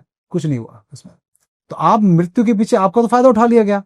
आप मृत्यु को एक व्यक्ति 20-25 साल बाद पकड़ के मान लेगी इस व्यक्ति ने वो किया था, मान लो अगर आप ये कहते हैं कि उनको विष दिया गया था, चलो एक व्यक्ति सरकार कहेगी या सीबीआई या जो भी है वो कहेगी इस व्यक्ति, आप फांसी चढ़ा दो। उसके बाद अब 30 साल हो गए आपको लड़ते हुए, राजीव भाई कैसे मरे हम पता लगा करेंगे। अब क्या रहा आपकी जिंदगी में, बताओ अब क्या करोगे? ठीक है, चढ़ा दिया फांसी, अब तो हो गया, सरकार की केस क्लोज, खत्म। इस व्यक्ति ने मारा था, करवाया किसने वो तो वही पता नहीं लगेगा। इस व्यक्ति ने, ये था जिसने शायद उनके जहर मिलाया या कुछ भी किया। अब क्या करोगे आप? अब 30 साल में तो विचार मर गया। तो कम से कम मृत्यु पे सोच रहे हो, विचार पे भी तो सोच लो, काम कर लो ना। वही असली श्रद्धांजलि है राजीव भाई को, वही वो चाहते थे। वीरेंद्र जी, जैसे हम सब जानते हैं कि आयुर्वेद और योग के बारे में राजीव जी ने साइंटिफिक तरीके से लोगों को समझाने की कोशिश की, और ऐसे समझाने की कोशिश करी कि वो घर में घुस गए, है ना। काफी वीडियोस देखने लगे और लोग, और उनके बारे में जानने लगे, और वो फॉलो करने लगे, क्योंकि वो कहीं ना कहीं असर कर रहा था जो वो कह रहे थे। It was not just any kind of कि ऐसा है कि सिर्फ फेंक रहे हैं, जैसे आपने अभी पेप्सी की बात करी, used in toilets for cleaning. वो वीडियोस तो हमने काफी सारे देखे। वैसे ही एक आयुर्वेद ये एक क्लेम आया था कि कैंसर आयुर्वेद से ठीक हो सकता है। क्या ये सही है या ये एक ओवर क्लेम है? नहीं, देखिए कर्क रोग जो है वो आयुर्वेद में ही मेंशन है उसका। जी तो सुश्रुत ऋषि जो हैं, यदि इस विषय को इतने हजारों साल पहले लिख रहे हैं, जी तो कर्क रोग जो है वो आयुर्वेद में उसका वर्णन है। तो ये हमें उस समय भी ये रोग था, उसके निदान की भी बात की गई है। अब तो ज्यादा हो रहा है। अब तो ज्यादा हो रहा है। क्यों? क्योंकि आप का जो लाइफस्टाइल है, उस लाइफस्टाइल में आपके शरीर जो है एसिडिक बनता जा रहा है। उस एसिडिक शरीर में क्या होता है, कैंसर जैसे जो बीमारी, जैसे कैंसर जैसी बीमारी है, उसका पेटेंट करवाया हुआ है। उसके लिए अमेरिका ने उसके ऊपर एक पेटेंट लिया हुआ है। जी और वो पेटेंट लिया हुआ, तो आप देखेंगे कि उन्होंने गुण यदि गौमूत्र में नहीं है तो क्यों पेटेंट लिया है? गोमूत्र का पेटेंट लिया हुआ है। पेटेंट लिया हुआ है और गौमूत्र हम पे। कई इंडियंस गोमूत्र के ऊपर हंसते हैं। हाँ, गौमूत्र पे पेटेंट लिया हुआ है कि उसके ये एंटी बैक्टीरियल प्रॉपर्टीज, एंटी ये प्रॉपर्टीज के ऊपर जो है वो पेटेंट लिया हुआ है। अभी से बैठे हुए हैं उस पे लेके वो लोग, जब आगे उनको मोनेटाइज करना वो कर लेंगे। लेकिन जी। उनके अगर उसमें कोई गुण नहीं होता वो क्यों लेते? तो जो ये कैंसर जैसे रोग हैं उसका निवारण जो है वो गौमूत्र में है। एक सांसद ने अपने ड्राइवर की कहानी भी सुनाई, वो वीडियो भी आप कभी डाल दीजिएगा चाहे तो। वो अपने संसद में खड़े होके वो कहानी सुना रहे हैं अपने कैंसर, अपने उसकी ड्राइवर की। तो ड्राइवर बोल रहा है कि मैंने जो है गौमूत्र पी के जो अपना कैंसर ठीक किया है। तो ये क्लेम क्या होता है, हर विषय को साइंस के कसौटी की, क्या ये साइंटिफिक है? जब साइंस नहीं था तब भी ये सब कुछ था। यदि साइंस हर विषय को कसौटी पे उतार रहा है, तो साइंस को भी कसौटी पे उतारने की कोई होना चाहिए ना, कोई प्रारूप नहीं है। तो हमारे यहाँ विज्ञान के से भी ऊपर प्रज्ञान था। जी भाई ये फोन है, ये कपड़ा है, ये किससे बना है, इसके अंदर क्या क्या इंग्रेडिएंट, ये सब ये विज्ञान है। लेकिन इस कपड़े का मुझसे क्या कनेक्शन है, इस प्रकृति का क्या कनेक्शन है, स्पिरिचुअली मुझे कैसे प्रभावित करेगा, वो प्रज्ञान था। तो हमारे देश में उसको महत्व दिया जाता था। अब ये विज्ञान विज्ञान ये तो 200 साल पुराना विज्ञान है। उससे पहले क्या, इस विज्ञान की परिभाषा तो एक बड़े व्यक्ति हैं रविंद्र शर्मा जी। रविंद्र शर्मा जी जो अभी तो इस देश दुनिया में नहीं है, लेकिन उनका शरीर पूरा हो, लेकिन राजीव दीक्षित उनसे बहुत ज्ञान लिया करते थे। वो ये कहते थे कि पहले के लोग पूरा का पूरा साइंटिफिक जीवन जिया करते थे, पुराने लोग, लेकिन कभी उन्होंने कहा नहीं कि हम साइंस के युग में रहते हैं। लेकिन आज के लोग जीते पूरा अनसाइंटिफिक हैं, लेकिन कहते नहीं थकते कि हम लोग साइंटिफिक युग में रहते हैं। जी ये बड़ी विडंबना है आज के डेट में। जी इसी को राजीव भाई ये बहुत बड़ी बात है ना कि जैसे अमेरिकन कंपनीज आपने कहा कि गौमूत्र यूज कर रही है फॉर्मुलेशंस के लिए, और उन्होंने यहाँ तक के पेटेंट भी लिया हुआ है। और हमारे यहाँ हम देशवासी गौमूत्र और गाय का गोबर, जिसे उसकी भी काफी सारी प्रॉपर्टीज हैं। आप मुझे अभी ऑफ कैमरा बता रहे थे, तो मैं चाहूंगी कि आप वो ऑडियंस को बताएं कि हम कैसे इग्नोर कर रहे हैं और हम कैसे छी बोल के, है ना, कि नहीं यार गोबर। मैं उसका उदाहरण मैं खुद बताता हूँ। मेरा एक्सीडेंट हुआ था 2012 में, एक बाइक से बहुत खतरनाक एक्सीडेंट हुआ। मेरा घुटना जो है, यहाँ घुटना पूरा यहाँ से हड्डी दिखने लगी थी, बिल्कुल रगड़ता हुआ बाइक से हम गए थे। तो बहुत बुरा एक्सीडेंट हुआ। तो उसमें अगर नॉर्मल कोई एलोपैथी में जाता तो उसकी ग्राफ्टिंग करनी पड़ती थी, टाँके लगाने पड़ते। लेकिन उस समय 2012 की बात है, तब ने राजीव भाई को 2011 में सुनाई था नया नया। तो हमारे अंदर जोश था कि नहीं, हम कोई दवाई नहीं खाएंगे। तो हमने क्या यूज किया, तो राजीव भाई ने एक तरीका बताया था, गेंदे के फूल की चटनी, हल्दी और गोमूत्र, उसको लगाया। 10 दिन में वो घाव भर गया, जो स्टिच लगने थे जिस पर। गेंदे के फूल की चटनी, गोमूत्र और हल्दी, ये 3 को लगा के आप कैसी भी चोट हो आप उस पर लगा दीजिए। दुनिया की कोई ताकत नहीं जो उसको ठीक कर सकती ना, मतलब आप ठीक होगा वो। अच्छा। हमारे घर में ये जो डिटॉल जैसे विकल्प हैं वो यूज नहीं होते। हमारे घर में गोमूत्र और नीम से बना हुआ उसका एक प्रोसेस करके बनाया जाता है, नीम स्प्रे बोलते हैं, वो यूज होता है। हम अगर हमारे शेविंग करते समय या कुछ भी करते समय हमें कट लग जाए, कोई चोट लग जाए, कोई फोड़ा फुंसी या कोई पिंपल विंपल होने वाला हो किसी के भी, वो बस उसको होने से पहले लगा ले उस पे, या खून निकल रहा है उसको लगा ले, वो तुरंत रोक देता है उसको। तो बहुत बड़ी बात है। तो आप घर पे ही बनाते हैं? घर पे बनाते हैं, नीम और गोमूत्र को मिलाकर उसको कंडेंस करके उसको भाप बना के उसके करते हैं। तो वो हमारे आज तक हमें घर में डिटॉल की जरूरत नहीं पड़ती है। और आप देखिए कि शेविंग कराने के बाद दाने दाने हो जाते हैं लोगों के, तो उस पे आप उसको स्प्रे कर लीजिए अपने फेस पे, तो आपको बिल्कुल सब। हाँ, अभी तो ग्लो कर ही रहे हैं। ना, हम यही इस्तेमाल करते हैं, हमने नहीं इस्तेमाल किया उस पे। हाँ। तो मैं ही कहता हूँ कि राजीव भाई ने एक बहुत, देखिए पूरी मल्टीनेशनल कंपनीज का जो व्यापार है, राजीव भाई ने समझाया बहुत, एक लेक्चर में बहुत सुंदर तरीके से, मतलब हम विस्मित हो गए थे उस लेक्चर को सुनकर, जब राजीव भाई ने ये कहा कि भारत में बहुत सारी वस्तुओं की जरूरत, उनकी जो मजबूरी है वो हमारी आदत बन गई। जैसे हमारे यहाँ सूर्य की प्रचुर मात्रा है, सूर्य खूब मिलता है हमको, वहां पर नहीं मिलता, वहाँ ठंड का मौसम होता है। तो क्या होता है, जब आप ठंड में ज्यादा रहते हो, या तो ठंड पड़ेगी या बर्फ पड़ेगी, हमेशा ऐसा ही मौसम रहता है वहां पर, तो आपकी स्किन जो है वो हो जाएगी, डेफिशिएंसी हो जाती है, नहीं रूखी हो जाएगी, हाँ। ड्राई हो जाएगी। तो उस ड्राई स्किन को करने के लिए आपको स्किन लोशन की जरूरत पड़ेगी।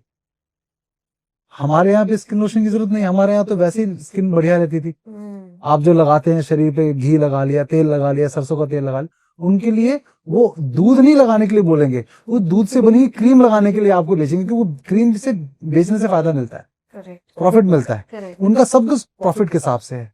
आप देखेंगे एक फिल्म है फाउंडर करके, आप देखेंगे इंग्लिश फिल्म है, मैकडोनल्ड्स के बारे में कि मैकडोनल्ड कैसे बने। तो जिन लोगों ने मैकडोनल्ड्स ओरिजिनली फॉर्मुलेट किया था, ये बंदा व्यक्ति आकर उसमें प्रॉफिट घुसाने के चक्कर में उन्होंने पूरा कब्जा कर लेता है और कहता हम तो प्रॉफिट के लिए बेचेंगे। तो उनके लिए हर चीज प्रॉफिट है। अगर मैं आपके पास यहाँ आया हूँ, मेरा टाइम अगर आप ले रहे हैं, तो अगर अमेरिका में ये होता तो मैं आपसे कुछ चार्ज करता, लेकिन मैं क्यों आया हूँ, मुझे समाज के भले के लिए, मुझे पैसे से मतलब नहीं है। जी जी जी, आप बात समझ रहे हैं, ये मानसिकता वहां की कि हर चीज को बेचना है उनको।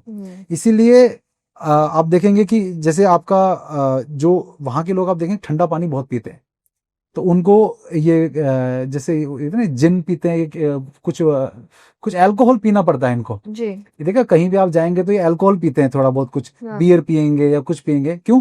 क्योंकि इनके वहां ठंडे प्रदेश में इनकी पेट की जो जठर अग्नि है वो मंद होती है, तो उसको थोड़ा सा बल देने के लिए अल्कोहल चलेगा इनको, तो वो गर्म, जिससे कि वो खाने को कुछ भी पचा पाए। और उनको छोटे छोटे मील्स, ऐसे मील्स खाने पड़ते हैं कि एक साथ ज्यादा नहीं खाएंगे, जैसे हम लोग सुबह शाम खाते हैं, जी, वो छोटे छोटे मील्स खाएंगे, क्योंकि जठर अग्नि कम है, तो उन लोगों को जिससे कि पचने में ज्यादा दिक्कत ना हो। करेक्ट। तो हम लोगों ने क्या किया, आज देखेंगे कि फिल्मों के अंदर बार में जा रहे हैं सभी यूथ बियर पे, भारत के लोगों को नहीं है जरूरत उसकी।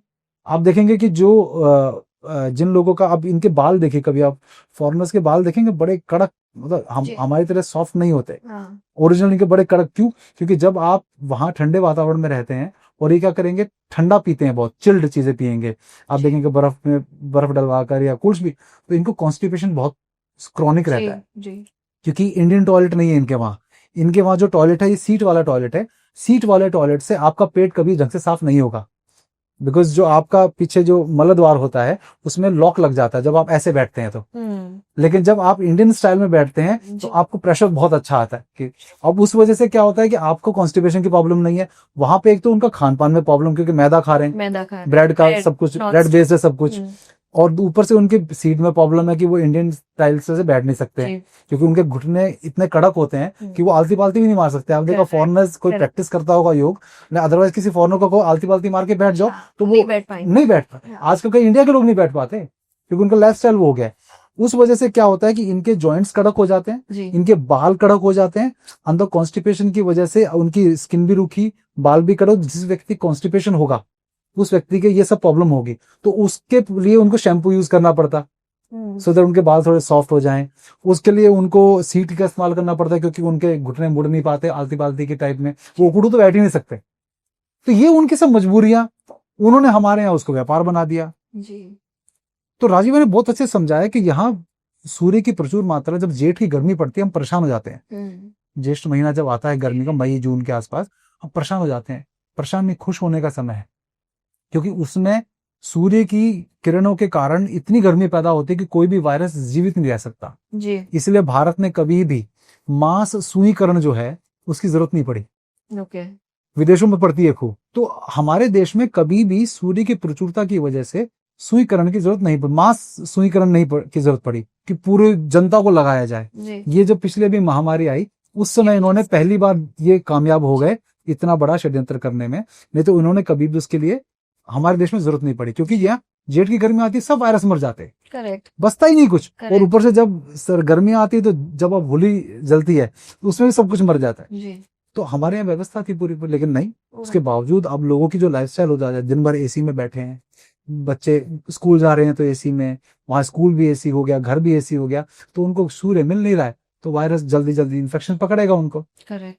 तो ये पूरा समझाया राजीव भाई। वो तो टैन होने के लिए भी जाते हैं ना, लिटरली टैन होने के लिए बीचेस पे लेट जाते दे हैं। डोंट गेट, या अब ये सनरूफ है, जैसे हाँ, भारत में सनरूफ है, वो सनरूफ का कॉन्सेप्ट क्यों है? क्योंकि जब वो लोग वहां, जब गुड मॉर्निंग या जब सनी डेज या समर, कभी भी आप देखेंगे वो समर का गुणगान कर, समर ऑफ 69, देखिए समर का गुण, क्योंकि समर उनके लिए बहुत महत्वपूर्ण है, क्योंकि सूर्य मिलता है उनको।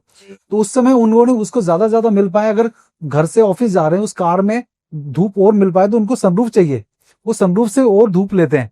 हम यहाँ पर उसके अंदर बच्चों को बाहर निकाल के सैर करा रहे हैं। ये मूर्खता है, नकल, बिना अकल के नकल करने की। तो ये राजीव भाई ने सिखाया कि उनको धूप से आनंद आता है, वो पूरे कपड़े उतार के बीचेस पे लेट जाते हैं, उनकी मजबूरी है वो। यहाँ गोवा में आप देखो तो गोवा के लोकल लोग नॉर्थ इंडियंस की इज्जत नहीं करते, क्यों? क्योंकि वो यहाँ पर वहां जाके निक्कर पहन के, तो गोवा के लोग निक्कर पहन के नहीं रहते। मैं तो, मेरे मित्र है वहां पे, देखते कहते यहाँ पे नॉर्थ इंडियंस की बहुत, मतलब मानसिक रूप से पैसा कमाते हैं उनसे, लेकिन उनकी इज्जत नहीं करते कि ये देखो आ गए, हाथ में से लाल चूड़ा होगा और नीचे निक्कर पहनी होगी, क्या कॉम्बिनेशन है? आप समझ रहे हैं ना? ये बड़ा प्रॉब्लम है।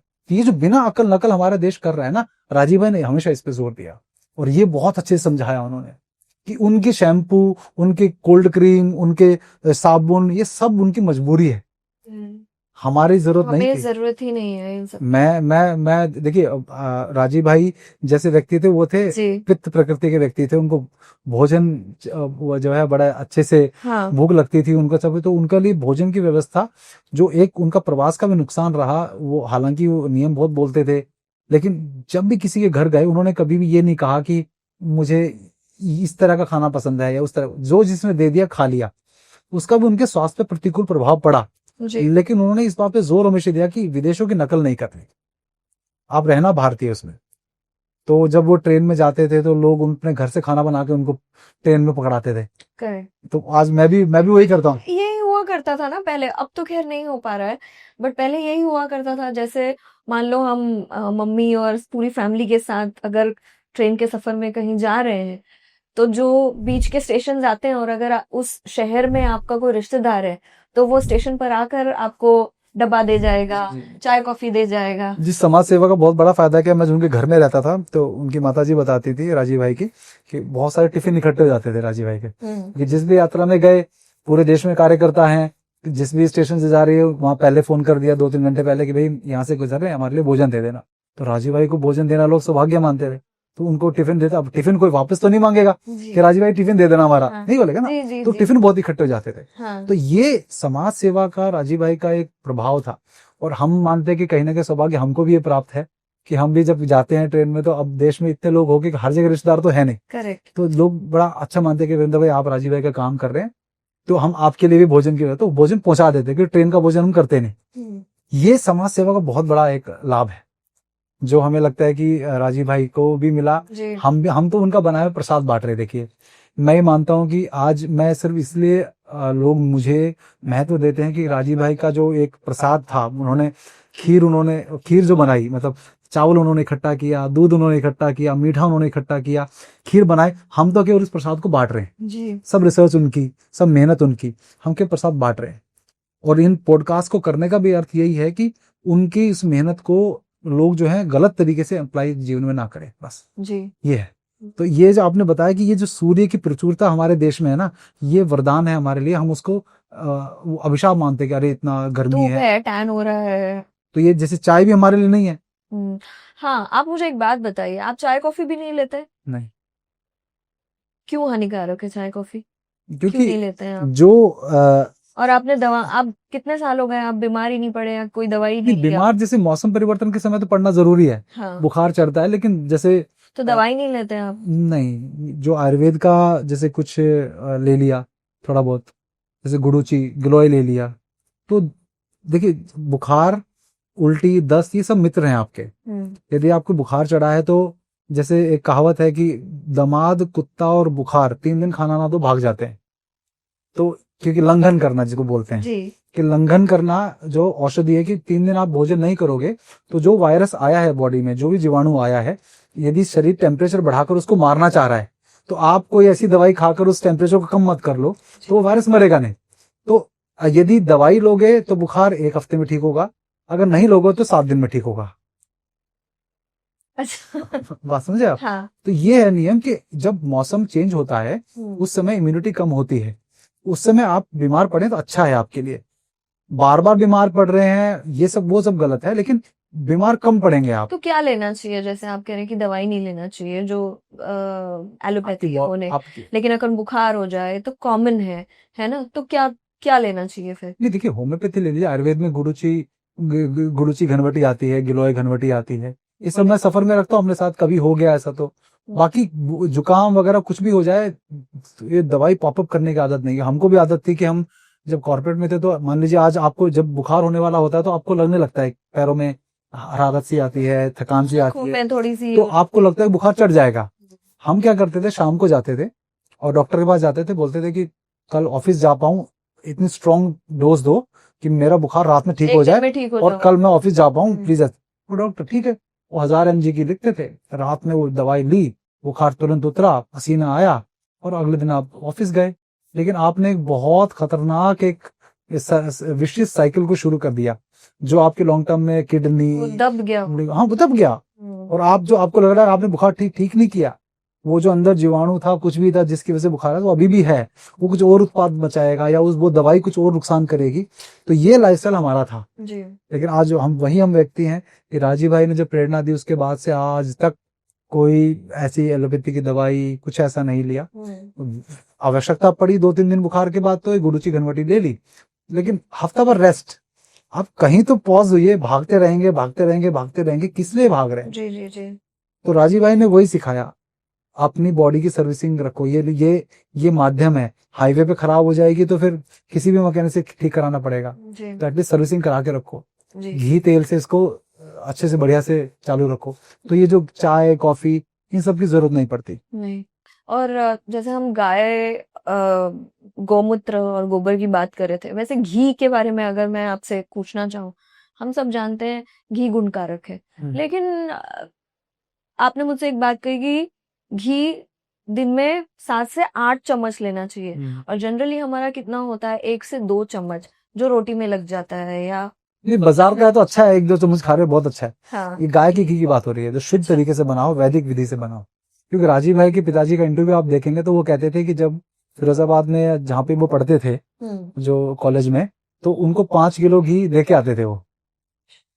तो पहले के समय में आप सिर्फ राजीव भाई के पिताजी नहीं, जितने भी माता पिता उनके बच्चे यदि उनसे घर से दूर पढ़ रहे हैं काम के चक्कर में या पढ़ाई के चक्कर में, तो उनके माता पिता घी जरूर देते थे। जी जी जी।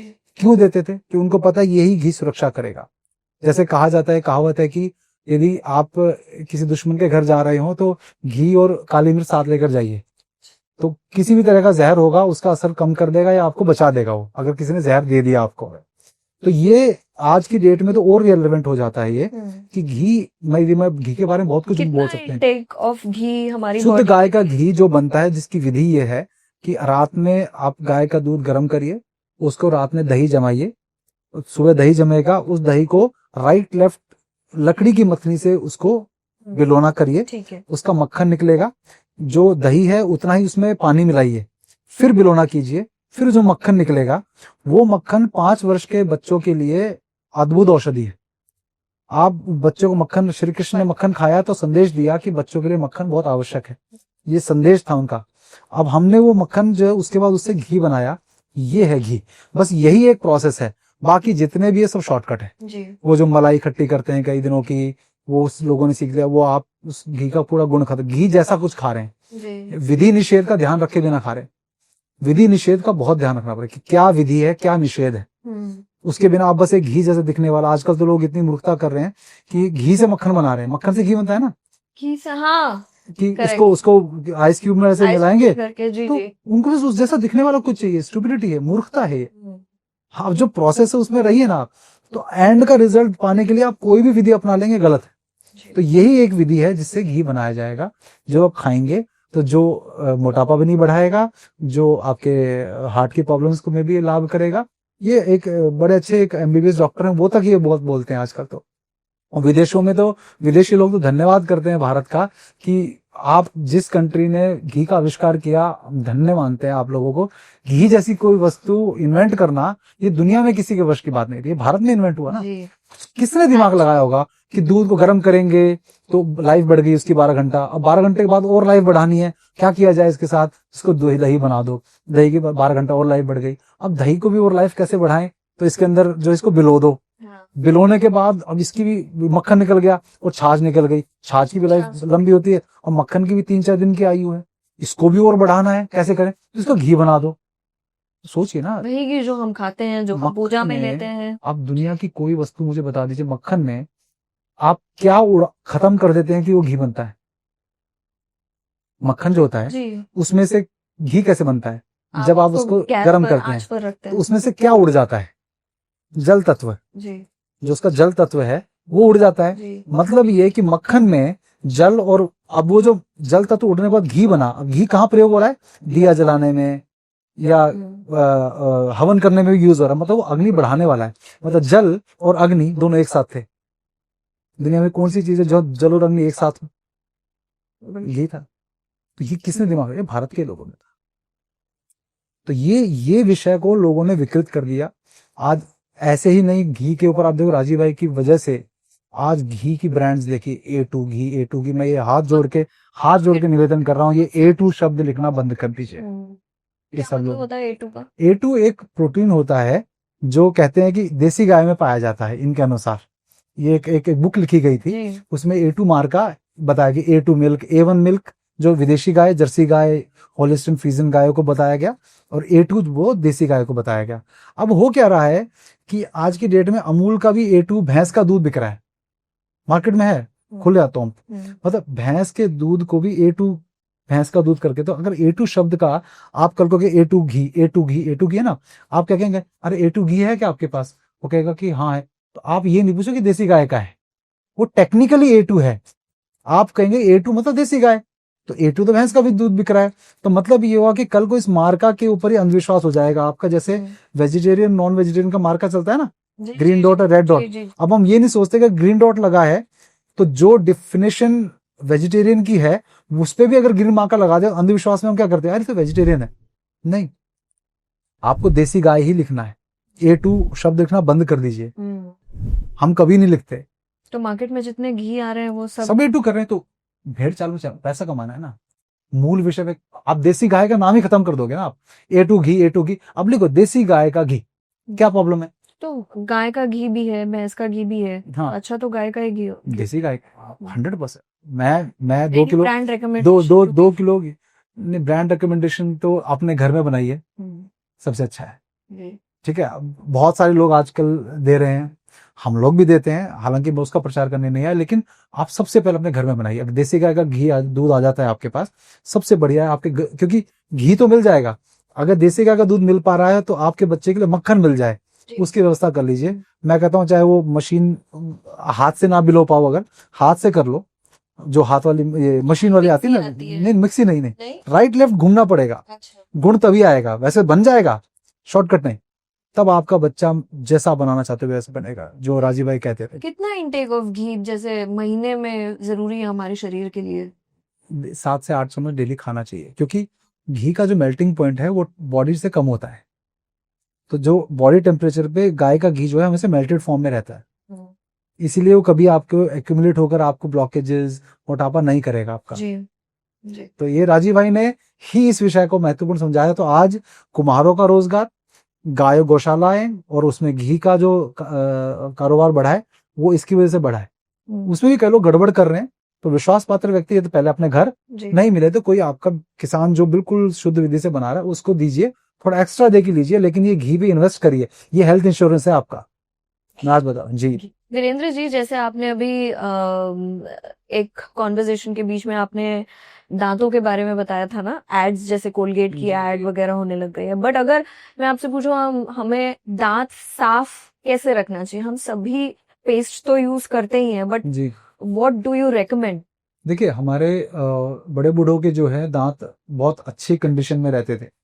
हमने देखा कि इवन उनके और स्ट्रॉन्ग भी। हाँ, मृत्यु के बाद भी उनके जो चिता में से जब आप उनकी अस्थियां उठाने जाते थे तो वो उसमें उनके दांत सुरक्षित मिलते पूरे के पूरे। जी। आज ऐसा क्यों नहीं हो रहा है?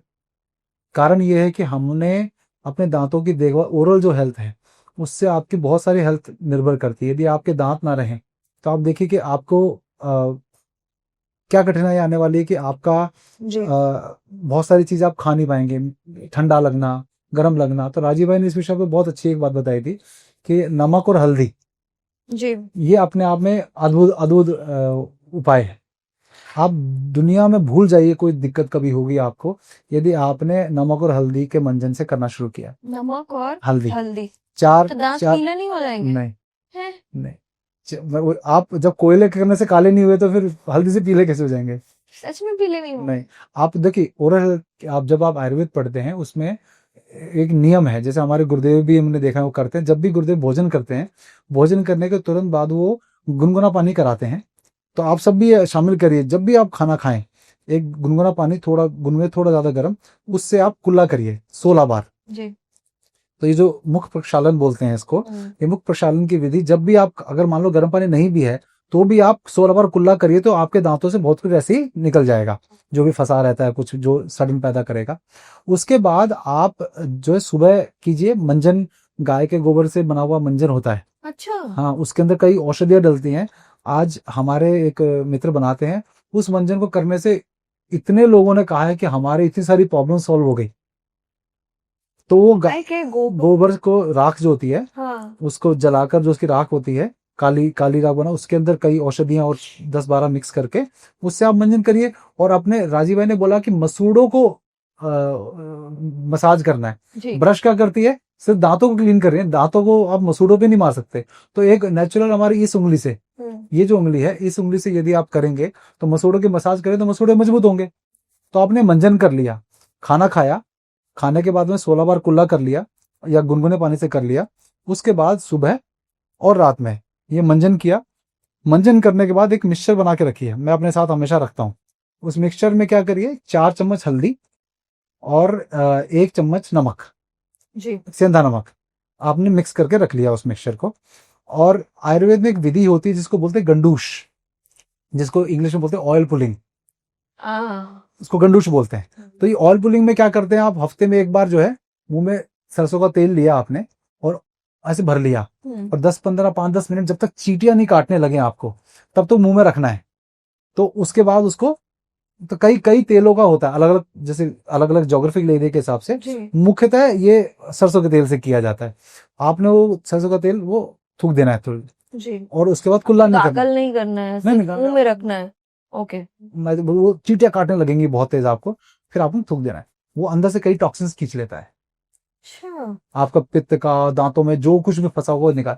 तो ये है आइडियल गंडूश की विधि, लेकिन लोग करते नहीं है। तो हमने क्या किया, राजीव भाई के इस नियम में छोटा सा एडिशन किया कि यदि आपके एक तो है आपका ये हल्दी और नमक, 4 चम्मच हल्दी, एक और थोड़ी फिटकरी अलग से रख लीजिए। जी। फिटकरी क्या होती है, खून, अगर आपके दांतों में खून आता है तो उस मिक्सचर में जब भी आप करें तो थोड़ी फिटकरी मिला लीजिए। मान लीजिए आप नमक और उसको हल्दी को मिक्स करके डाल, थोड़ी फिटकरी डाल दे, फिटकरी आपका खून रोक देगी। 3-4 दिन कर लीजिए, उसके बाद फिटकरी रेगुलर इस्तेमाल नहीं करना है। अब ये जो आपने मिक्सचर मान लीजिए लगा लिया, ये जो नमक और हल्दी का मैं रखता हूँ अपने साथ ना, आपने मुंह में लगाया, आपने पहले गोबर वाले मंजन से कर लिया, या मान लिया आपको ब्रश भी करना है, फॉर एग्जाम्पल आपने ब्रश कर लिया, फॉर एग्जाम्पल आपका टूथपेस्ट नहीं छूटता है आपका, आप टूथपेस्ट कर लीजिए। अंत में क्या करिए, रात में सोते समय इसको मुंह में लगाइए, बस मंजन नहीं करना, बस मुंह में घुमाया और एक घूंट सरसों का तेल पी लीजिए, 1 चम्मच के लगभग पी लो। पी ले मतलब मुंह में, अच्छा मुंह में ले लीजिए 1 चम्मच। अब वो मिनी गंडूश बन गया। ये जो गंडूश था उसका मिनी स्वरूप बन गया जो आप डेली कर सकते हो। आपको हफ्ते में एक बार करने की जरूरत नहीं है। आप इसको मुंह में लेकर, और वो थोड़ा स्वाद आपको सरसों का तेल का शुरू में नहीं लगेगा, धीरे धीरे अच्छा लगने लगेगा। आप बस मुंह में उसको घुमाइए 5-10 मिनट, आप उसके बाद उसको थूकिए और बिना कुल्ला किए सो जाइए। ओके।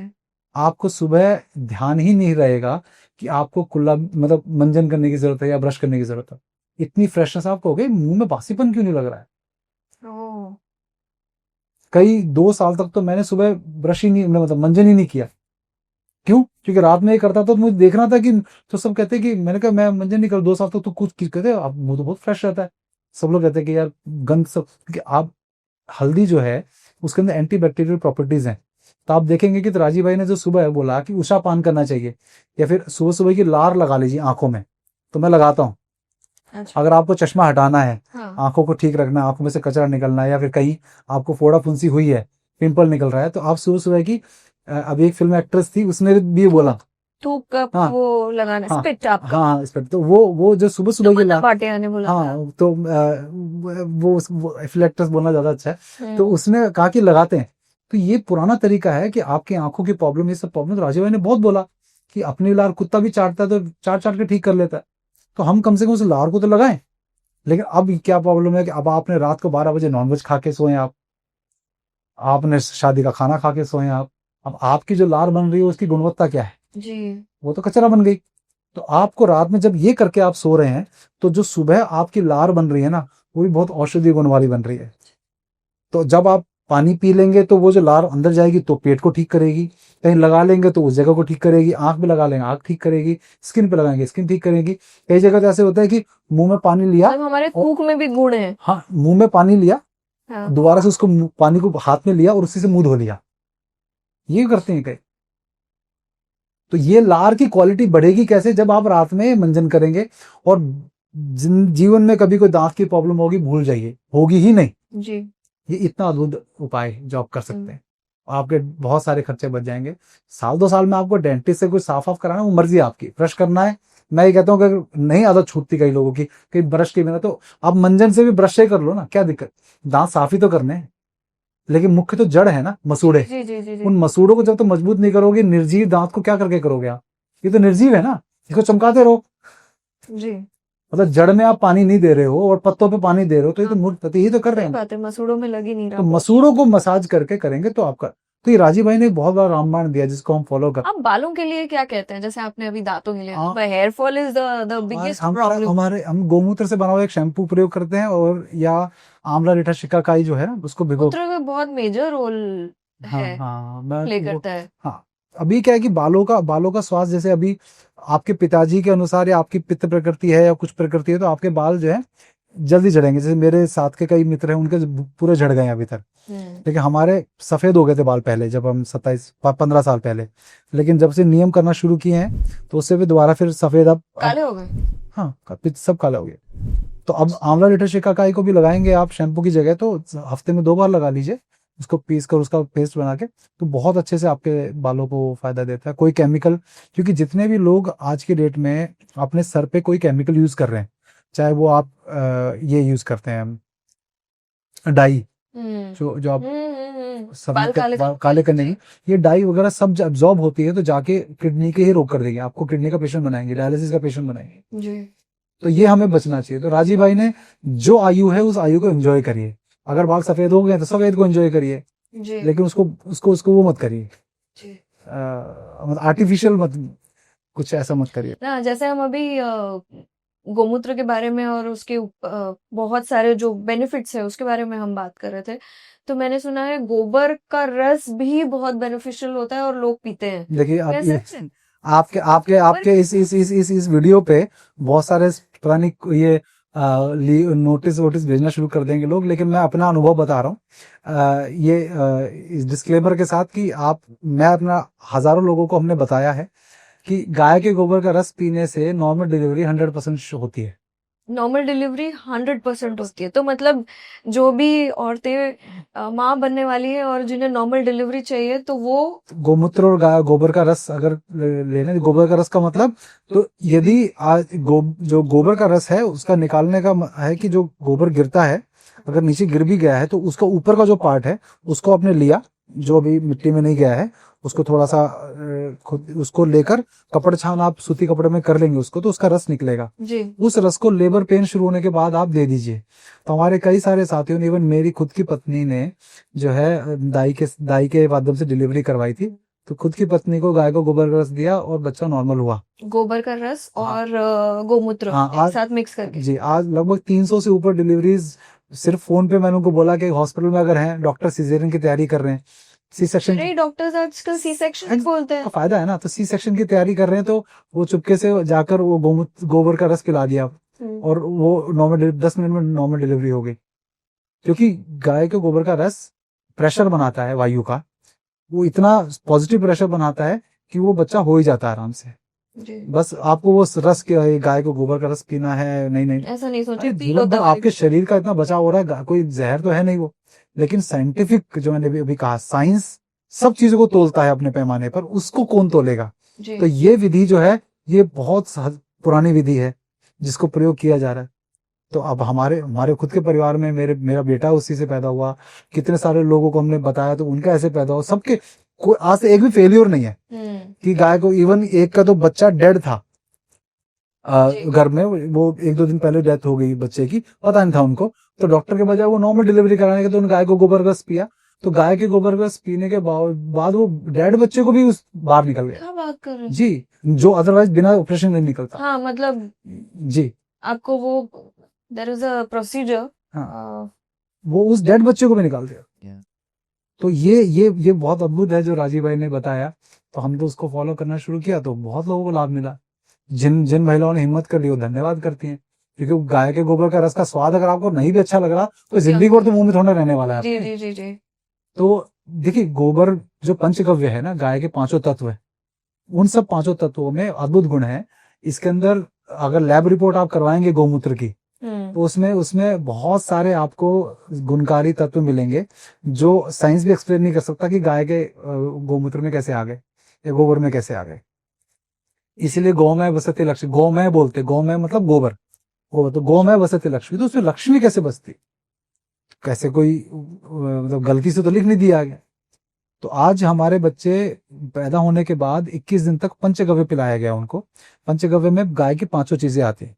तो बॉलीवुड क्या करता है, इसको बड़ा गाय का पेशाब बोलेगा, काउ पिस बोलेगा, गौमूत्र गौमूत्र है, उसको उसको कोई काउ यूरिन भी नहीं बोलेंगे हम, वो भी गलत ट्रांसलेशन है। अगर गुरु वर्ड अमेरिका में लोग बोलना शुरू करते हैं तो गोमूत्र को गोमूत्र भी बोलना सिखाना चाहिए, उसको काउ यूरिन बोल के हम उसका अपमान ही कर रहे हैं। बिल्कुल। तो काउ को काउ गाय काउ नहीं होती, गाली की तरह यूज करते हाँ, हैं वो लोग। एग्जैक्टली। तो देसी गाय का दूध, छाछ, दही, घी और गोमूत्र। गाय के सोचिए कितने फायदे और कितने प्रोडक्ट्स गाय हमें देती है। हमारे बच्चे जो हैं 21 दिन तक पंचगव्य पिलाया हमने उसको, पैदा होने के बाद 21 दिन तक 2 बूंद पंचगव्य उसको और बाकी माँ को पिला देते थे, रोज प्रिपेयर करते थे ताजे घी दूध से, छाछ से, और वो पिलाया। तो बच्चे के अंदर आपने जिंदगी भर के लिए ड्राइवर इंस्टॉल बनाते हैं ये। इसका विधि है कि आपको एक सीक्वेंस होता है इसको बनाने का, कि ये 5 जो 6 चीजें हैं, इसमें शहद भी थोड़ा मिलता है। शहद, तो शहद हो गया, कच्चा दूध हो गया, छाछ हो गई, घी हो गया, गोमूत्र हो गया, गोबर का रस हो गया जी, और दही दही दही, ये 5 चीजें मिलेंगी।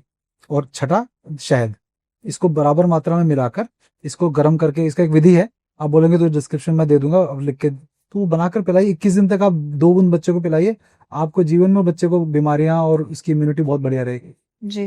क्योंकि हमारे बच्चे को कोई सुईकरण नहीं हुआ आज तक, और हजारों लोगों ने, राजीव भाई को सुनने के बाद हमने निश्चय कर लिया था कि हम सुईकरण नहीं करेंगे और बिना सुईकरण के ऑर्गेनिक तरीके से बड़े हो रहे हैं। ये राजीव भाई की देन है जी। सरकार ने कहीं ना कहीं आयुर्वेद को कॉर्पोरेटाइज वो तो कर होगा, दिया है ना। वो तो होगा क्योंकि जी। क्योंकि फंडिंग वहीं से मिलेगी, राजनीतिक पार्टी को फंडिंग वहीं से मिलेगी तो करेंगे। पर राजीव जी तो कहते थे ना कि जैसे आयुर्वेद और देशभक्ति ये एक मिशन है, लेकिन कहीं ना कहीं आपको लगता है कि इसको जब सरकार ने ये सेक्टर में डाल दिया है, कॉर्पोरेट सेक्टर में उसको कहीं ना कहीं कॉर्पोरेटाइज कर दिया है, तो आपको लगता है आयुर्वेद भी अपना मुंह खो रहा है? खो रहा है, तभी तो मॉडर्न आयुर्वेद बन गया।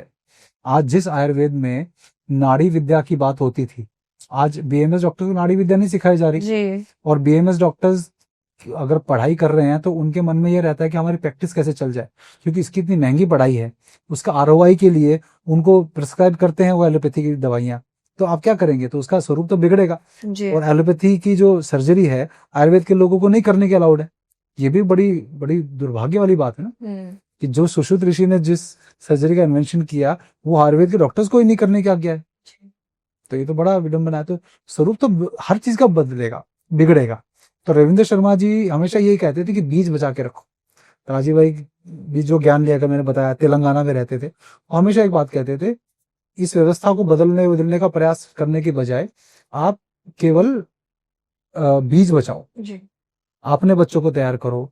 जैसे हमारे बच्चे गुरुकुल में पढ़ते हैं, मेरी बेटी गुरुकुल में पढ़ती है, बेटा 7 साल का है, बेटी 13 साल की है, वो गुरुकुल में पढ़ रही है, बेटा 7 साल का है, 2 साल बाद वो भी गुरुकुल में जाएगा। तो हम गुरुकुल में पढ़ा रहे हैं क्यों? क्योंकि हम चाहते हैं कि राजीव भाई ने कहा कि अपने घर में से बदलाव करना है, तो हम अपने बच्चों के मोह नहीं छोड़ पाते। अरे बच्चों को गुरुकुल कैसे भेज दें, हमको तो बड़ा प्यारा है, तो हमें भी अपनी बच्ची प्यारी है, लेकिन दोगलापन नहीं चलेगा। आप अपने बच्चों को गुरुकुल में पढ़ाइए, तो कल को अगर आप कहेंगे कि भाई ये शिक्षा व्यवस्था के बजाय कोई गुरुकुल पद्धति आनी चाहिए, तो आचार्य कहाँ से लाओगे आप? आपके बच्चे तो कॉन्वेंट में पढ़े हुए हैं। वो भी धार्मिक कॉन्स्टिट्यूशन में बिलीव करते थे ना जी।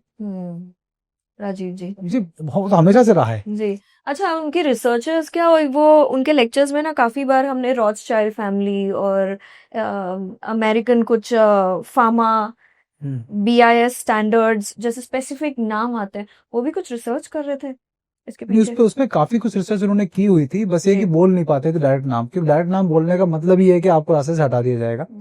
हम भी, लेकिन विषय ये है कि हम बड़ी बड़ी व्यवस्थाओं की बात करते, फिर अपने घर में हमने क्या बदलाव किया? आप रॉथस्चाइल्ड से लड़ने जाएंगे या किसी से लड़ने जाएंगे, आपने बड़ी बड़ी बातें कर ली। हमेशा मैं एक बात बोलता हूँ, प्रोसेसिंग पावर। आज क्या हो रहा है, जैसे आपके पास इंफॉर्मेशन आई, यूथ ने राजीव भाई को सुना, रॉथस्चाइल्ड के बारे में सुना, या जितनी भी कॉन्स्पिरेसी है सब, अब वो डेटा इतना सारा है कि वो प्रोसेस नहीं कर पा रहे जी। मान लीजिए आपका फोन है 4 GB रैम का जी, और मैंने उसमें डेटा डाल दिया 50 GB के रैम के हिसाब से प्रोसेस करने के लिए, तो क्या होगा? क्रैश हो जाएगा। एग्जैक्टली यही आज के यूथ के साथ हो रहा है। क्या कर रहे हैं वो? राजीव भाई को सुना, उनको सब षड्यंत्र समझ में आए, पेप्सी, कोको कोला, ये षड्यंत्र, ये बैंक हमारे नहीं है, ये सब गड़बड़ है। उस डेटा को प्रोसेस करने की उनकी पावर है नहीं, क्योंकि वो ना मेडिटेशन करते, ना अध्यात्म में जुड़े हुए हैं, ना उस ब्रेन की पावर बढ़ाने के हिसाब से भोजन कर रहे हैं, मतलब कुछ है ही नहीं उनका। बस उस डेटा को प्रोसेस करते करते उनका जो लिमिटेड दिमाग है, लिमिटेड प्रोसेसिंग पावर है, उनका दिमाग क्रैश हो रहा है। यूथ के साथ बड़ा प्रॉब्लम हो रहा है आजकल। मेरे को इतने फोन आते हैं कि भैया डिप्रेशन में आ गया हूँ, पढ़ाई करने का मन नहीं करता, मेरे को परिवार में मेरे सब दुश्मन लगते हैं, मुझे मेरे माता पिता मुझे दुश्मन लगते हैं, ये पढ़ाई छोड़ दूं क्या? मैंने कहा, क्यों?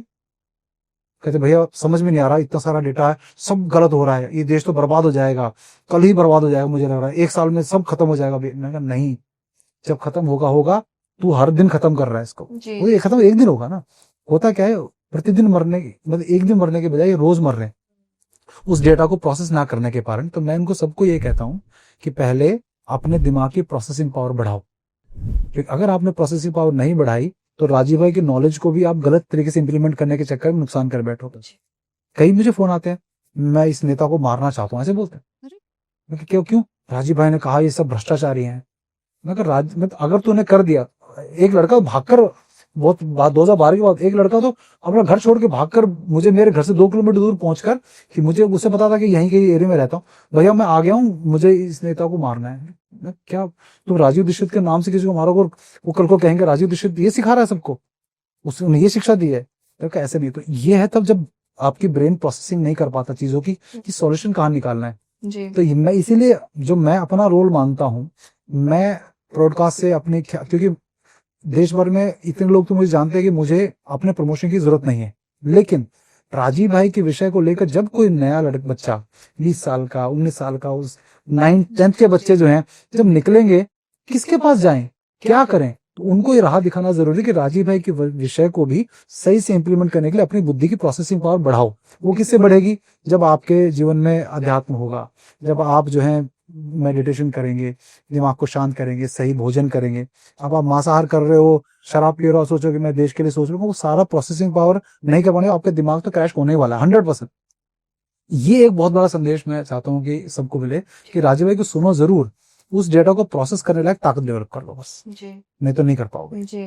Thank you so much Virendra ji, आपने बहुत बहुत समय निकाला आज, जिस तरीके से हमारे शूट में प्रॉब्लम भी हो रहा था, but thank you so much, आपने इतना समय दिया, आपने इन डिटेल हमें न केवल राजीव जी के मौत के अराउंड जो सस्पेंस क्रिएट हुआ उसके बारे में बताया, उसके अलावा भी हमारे आयुर्वेद में क्या गुण छुपे हैं, और हमारे जो डेली के प्रोडक्ट्स हैं जिसे हम यूज करते हैं और जिनके बिना हम नहीं रह पाते हैं, जी और वो कौन से गलत प्रोडक्ट्स हैं, हमने क्या करना चाहिए, हमारी हेल्थ के लिए क्या अच्छा है, वो सब कुछ बताया। आई होप, मैं आशा करती हूँ ये एपिसोड आप लोगों ने एंड तक देखा होगा। जैसे वीरेंद्र जी ने कहा कि कुछ जो उन्होंने हमें टिप्स दी हैं, जैसे ओरल डेंटल केयर के लिए हमें क्या करना चाहिए, या फिर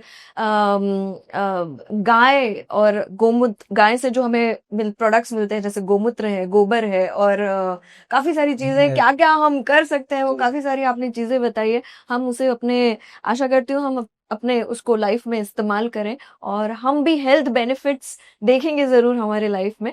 तो थैंक यू अगेन, स्वस्थ रहिएगा। अंटिल नेक्स्ट टाइम देखते रहिए the Rawe Sarda show. Thank you.